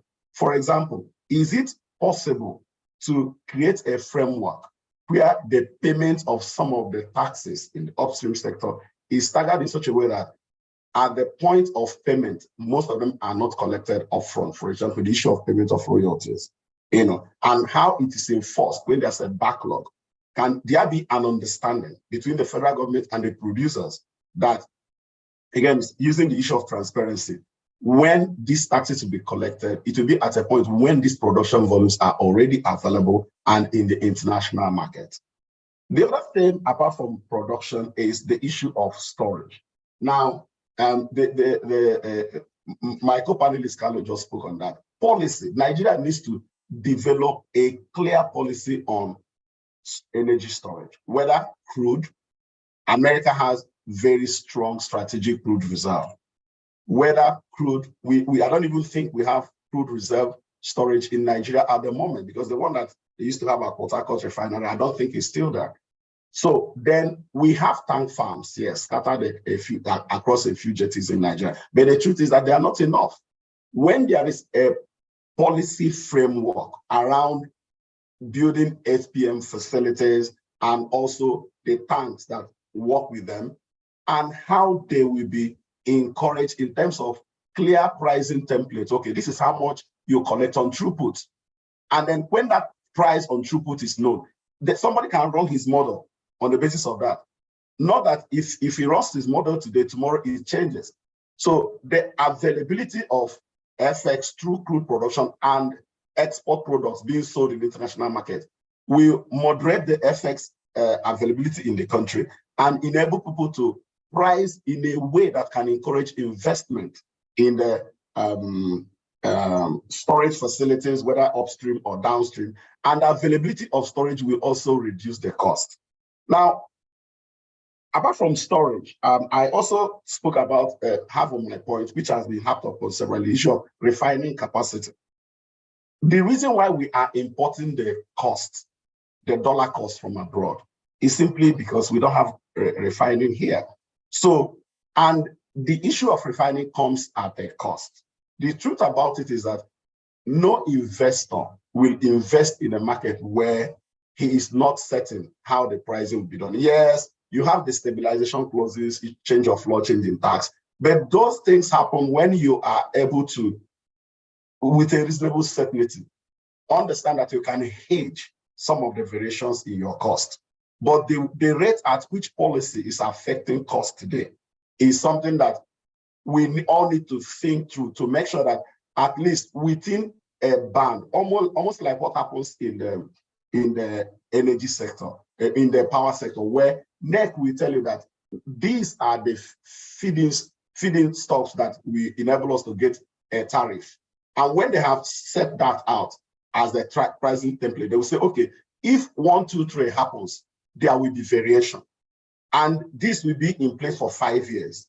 And everybody that is, even though that hasn't encouraged that kind of investment on the on-grid, but for the off-grid sector and the mini-grid sector, you will see a lot of investment coming from various people into that market because people are willing to pay, provided the electricity will be available. So those are the... It's a wrap up so that we can meet the time. We have just 7 minutes more for the panel session and we still have 2 speakers. So thank you very much, sir. Then for the short term, I think we need to look at the transport infrastructure, the road networks, the people around the riverine areas. The government needs to create a policy that allows people to, if they invest in boats, and then there'll be security around the maritime belt that will enable them to move people and goods across places. And so that will bring immediate reduction in transportation costs. And then if there's investment in buses, Chukwemeka mentioned CNG buses and all that, which will help to make sure that the price people pay to move people and goods from place to place is moderate. And then probably when I come back, I will say the rest of the points. Yeah. Thank you very much, Mr. Okafor. And, it shows how passionate everyone is about, the oil and gas industry. You spoke about tax incentives, staggered taxes. That's a very key point. And then strategic storage, specifically for crude oil, not just for refined petroleum products, so that this will have a good national stock. And refining capacity, you touched again on pricing framework, which has been reiterated continuously. So back to you again, Emeka, but please very briefly, give us your thoughts on the criticality of the energy security from a Nigerian point of view, from an international point of view. Who should be playing a pivotal role in this energy security in Nigeria? Please, if you can give us your thoughts in 2 to 3 minutes, so that we can still take Q&A from the audience. Thank you. Thank you very much. That's all right. 2 to 3 minutes, it's okay. Well, let me start with the last point, and who has the responsibility for energy security. I think in that regard, the PIA is clear. For those who are very familiar with the PIA, part of the statutory objects of the NNPC Limited is actually to, in addition to performing such other functions that the commission could see to it, is to engage in transactions that will ensure there is energy security, efficiently ensure that it, there's efficient energy security. So that is clear. The law has sort of made NNPC the national champion in that regard. So, but of course, working with the government, but that's largely from a policy level. NNPC Limited is in charge of energy security at the forefront, but of course, it can then collaborate with other market participants. As to the criticality of energy security, I think it's quite clear. Energy security, one key thing that it does, particularly for a developing country, a producing country, is it sort of insulates you from the vulnerabilities in energy supply disruptions globally, which could arise as an account of, for example, geopolitical conflicts, natural disasters, or other issues. So if you do not have energy security, then you will be very exposed, and we've seen it happen time and time again in Nigeria. Whenever there's an incident globally, you will immediately feel the ripples in Nigeria, because of course it would impact the prices of products, and of course you feel the implications. So you need that. Even from a domestic point of view, economic, and I think the other speakers have spoken at the need to ensure we have a bit of sufficiency in the upstream. If you do not have sufficient energy, both on the upstream, midstream, or on the downstream, then of course you're subject to both external, as I mentioned, and internal influences. Your reserves will dwindle, your income will reduce, your ability to actually negotiate efficiently. And I think one of the speakers spoke to the need for us to be able to trade or transact some of our products in Naira. Your ability to be able to stand terra firma to do that depends on how sustainable you are in terms of your energy production. So it's a very critical thing for the country at the moment. And we have the energy. We just need to get on with it and to make sure we produce it both on the midstream and the downstream and the upstream in sufficient levels for us to be able to compete with others. So I think that's pretty much it. Yeah, thank you, Emeka, for keeping it very short. So basically, it's NNPC predominantly responsible for that, and then all the industry players as a whole. Right, that's your submission. So just in wrapping up, I have just a few more minutes to go. I'll just speak basically to the importance of energy mix in attracting foreign direct investment. So one of the issues that we've seen within the sector, and to also ensure we have energy security, is access to finance. And it's clear that a lot of financing is not coming as it used to towards the sector, and there are many reasons for this. There is a global move towards more environmentally sustainable sources of fuel. And that brings us to the reason why, as a nation, we also have to have a robust energy mix. Now, having a good energy mix also helps to, engender energy security. So we are not just reliant on just fossil fuels. And even if, while we are still mining our fossil fuels, we would mine the more environmentally sustainable part of it, which is our gas. Now, during the presentation, it's been said, at various times that gas is our transition fuel in accordance to our sign up to COP26, where we said would transit to net zero by 2060. So one of the ways is for us to ensure that we have other alternative sources of power or energy, as the case may be. How do we monetize the wasted gas? How do we ensure we reduce fugitive emissions and ensure that we deploy a zero carbon energy various zero carbon energy sources like solar, wind, and then looking at bioethanol or biofuel also, so that at the end of the day, we are not just reliant only on fossil fuel. You know, we are able to have a very diversified source of energy. That's going to take a bit of time, but again, by thinking about it and working on it, definitely we'll be able to get to that desired end. And a lot of financiers have already also put it as a requirement in their funding for them to fund. So at COP26, something was set up called the GFANZ. That's the Glasgow Finance Alliance for Net Zero. So we have a lot of the international banks, like the European International Bank, most of the Western banks, you know, saying that they would only finance transactions that have, you know, very strong carbon reduction impact on the climate. And at the end of the day, so it's important for us as a nation to ensure that as we are putting together, you know, the financing terms and structures to enhance our energy security and to get the energy mix, we have all of these sustainability practices that we are doing embedded in our write-up and our proposals. Again, we've already spoken a lot about creating the right enabling environment. All of those would ensure that, you know, the FDI is bringing their funds to Nigeria. And again, just not looking at traditional sources of funding, we can look at, you know, I mentioned various donors, climate-focused investors, those that are really willing to give funding to Africa and sub-Saharan Africa as a whole. So I believe that for us to be able to attract the kind of investment that we want into the energy sector, we need to show a more robust mix of energy sources so that we'll be able to get in more funding, you know, to develop our energy.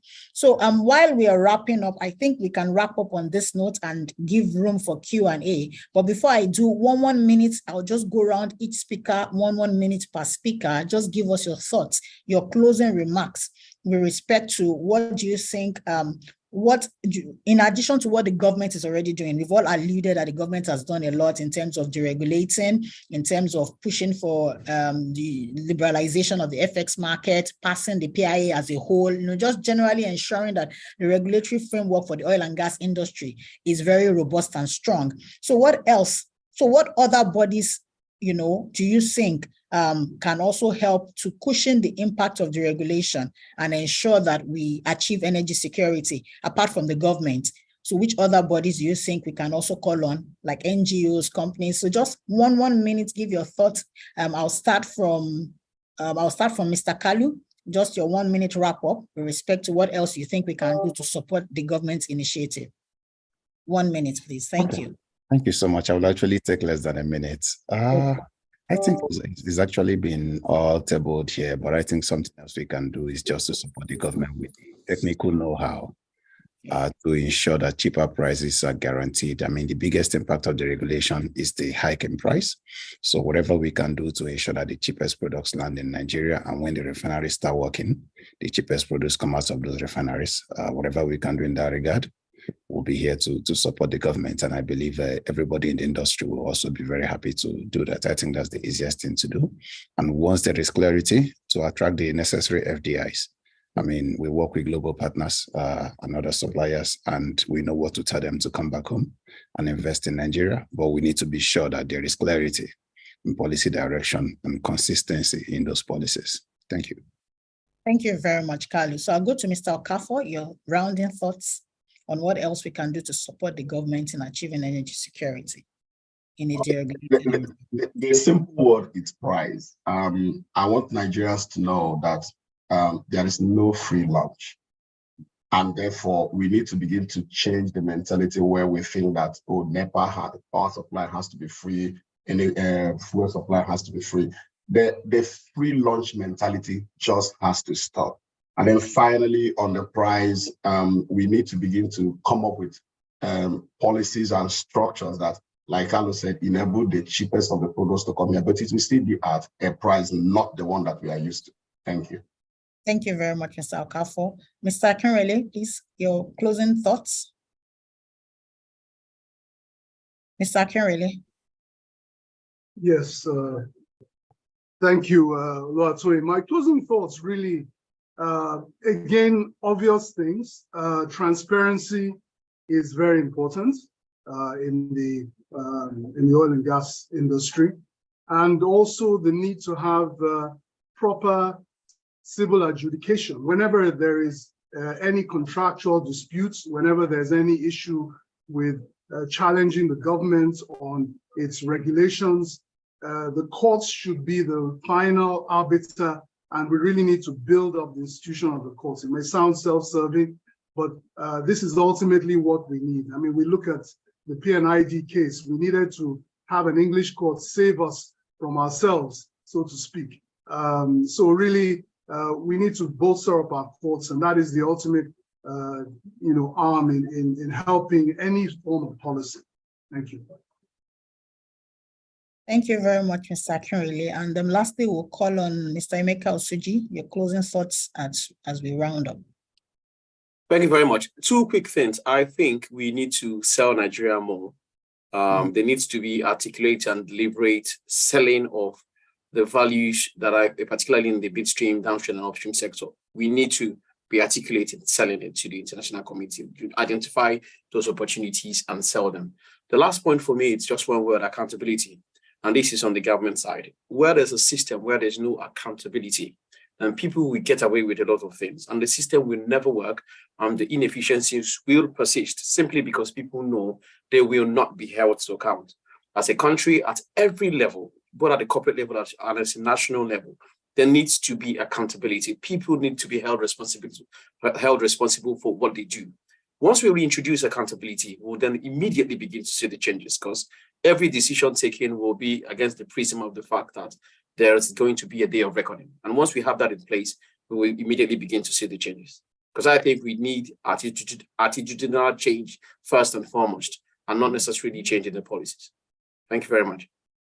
Thank you very much. Thank you so much, Emeka. We have a few questions. Some of them I think have been addressed, but there are about two that I think we can just quickly speak to. So the first question is, why do you think the government's measures to unify the FX markets hit a roadblock? What lessons can be learned, and what new measures do you propose? So I think Mr. Akinrele touched on this a bit with respect to, the fact that it's more of a supply issue. Once there is not adequate supply of FX, and the laws of demand and supply would always kick in. So I think that's basically if we can increase production, so supply of FX, and which again ties back to the upstream side of things, if can increase our crude production from 1.3 million barrels per day to about 2.2, which it was, a few years back at high oil prices, definitely would have enough FX to clear our backlogs, and also to ensure that we also have local refining capabilities. So I think all of these are, I don't know if anyone wants to just quickly add one more point to that, so that you could just unmute and speak, just for the learning of the members. Thank you. Just a quick point. I know you picked up on my radical suggestion about of Naira. About Naira. Yeah. The point I'm making, and this is based on some economic advisors, not just me as a lawyer. If you're able to price your crude oil and have foreigners pay Naira, then you have people bringing in mandatorily on every trade, every transaction. They will be changing Naira, they'll be changing dollars or euro.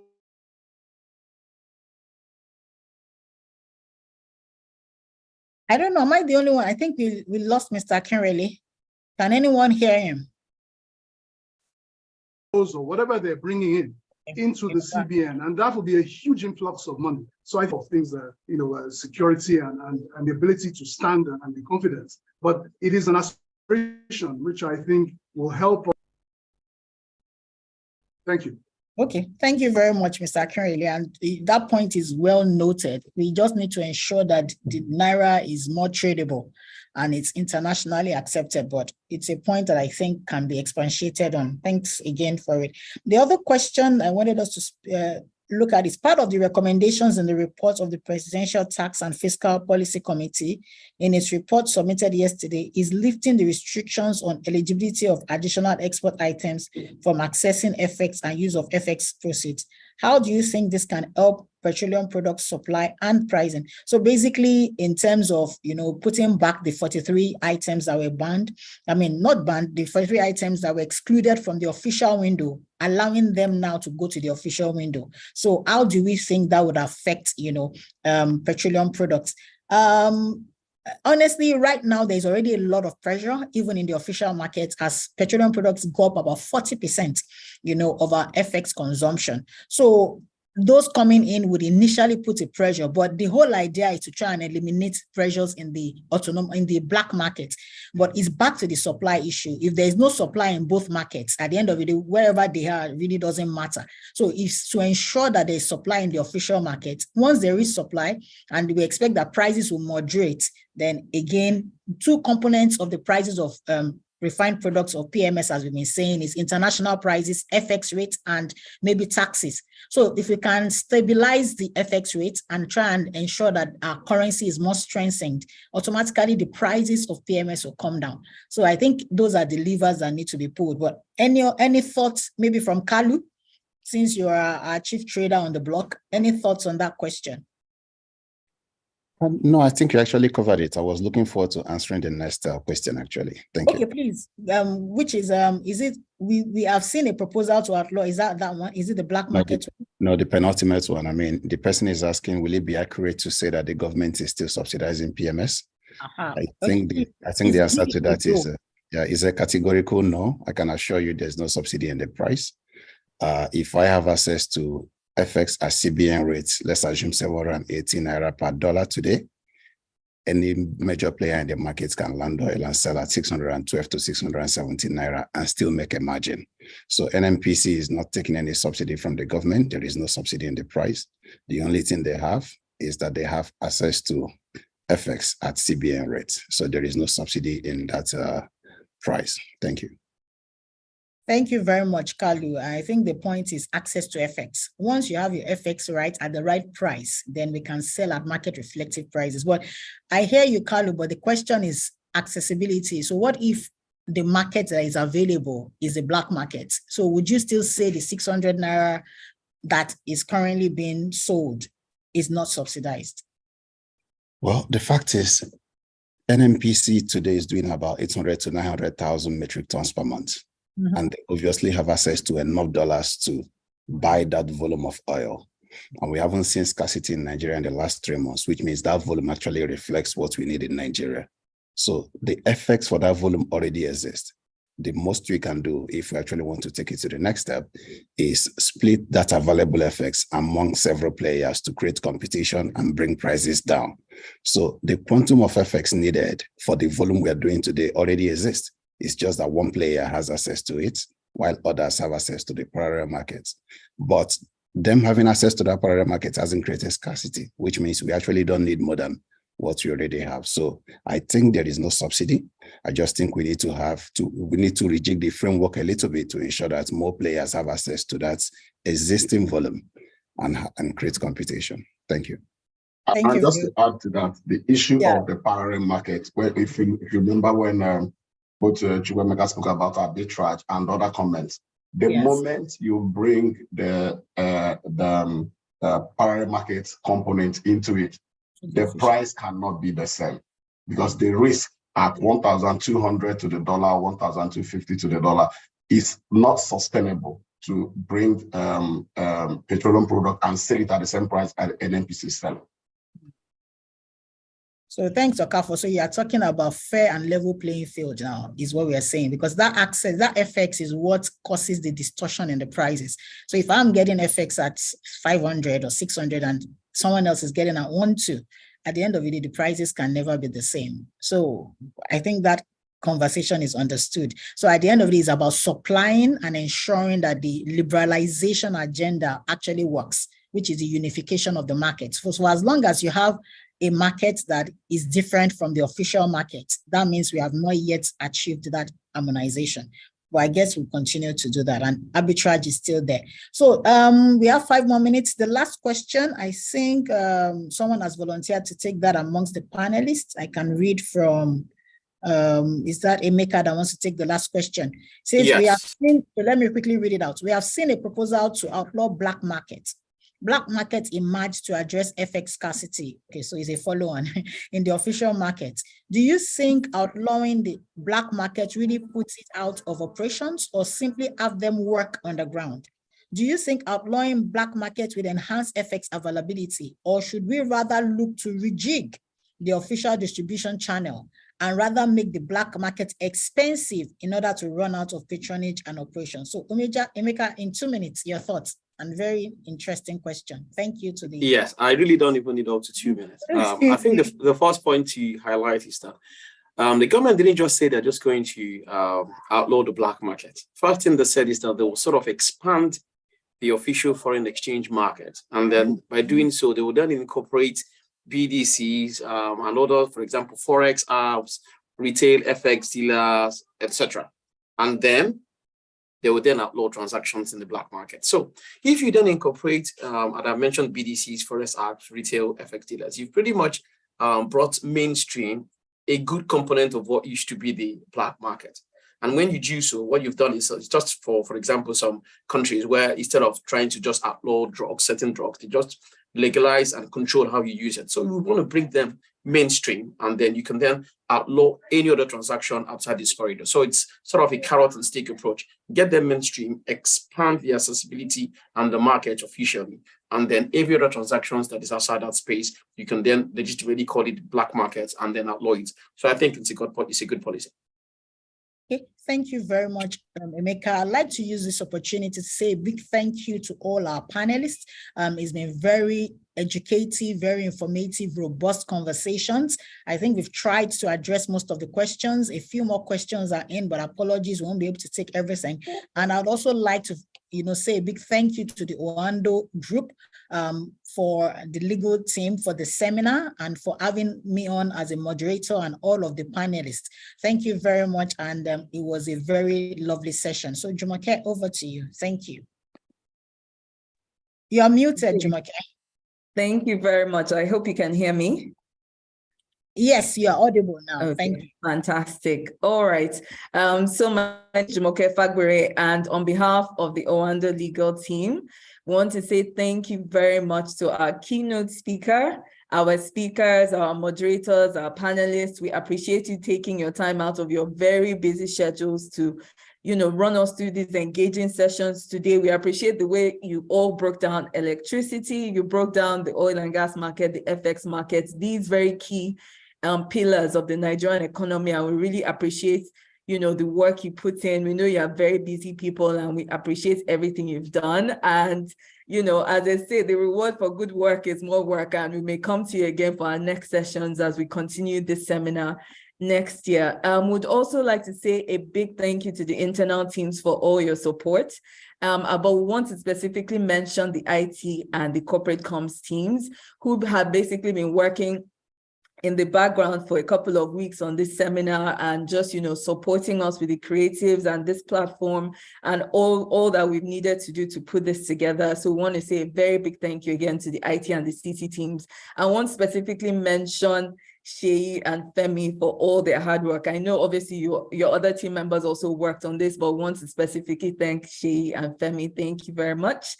And to the Oando legal team, I guess we'll thank ourselves as well. I want to say thank you to the entire Oando legal team for the work put in the background. In addition to your usual duties, to this seminar, we appreciate you, Yomi, Taufik, Edidiong, Nonso, Nana, Abi, and also our CLO, Tomi Akpene, for your leadership and guidance. We'd like to say thank you. I would like to say thank you to the entire Oando legal team, or to the legal team that worked on the seminar, and for making it successful. I really enjoyed myself, and I believe everyone else did. And finally, to our attendees, thank you for staying on, for this entire session. We appreciate your comments, your questions in the Q&A box.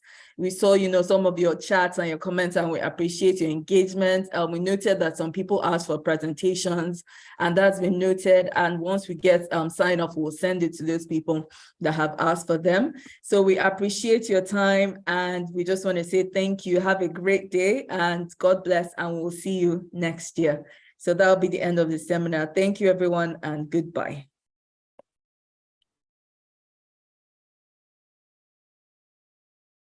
Thank you.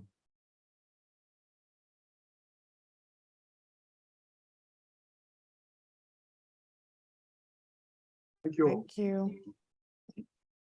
Thank you, everyone. Thank you, everyone. Well done.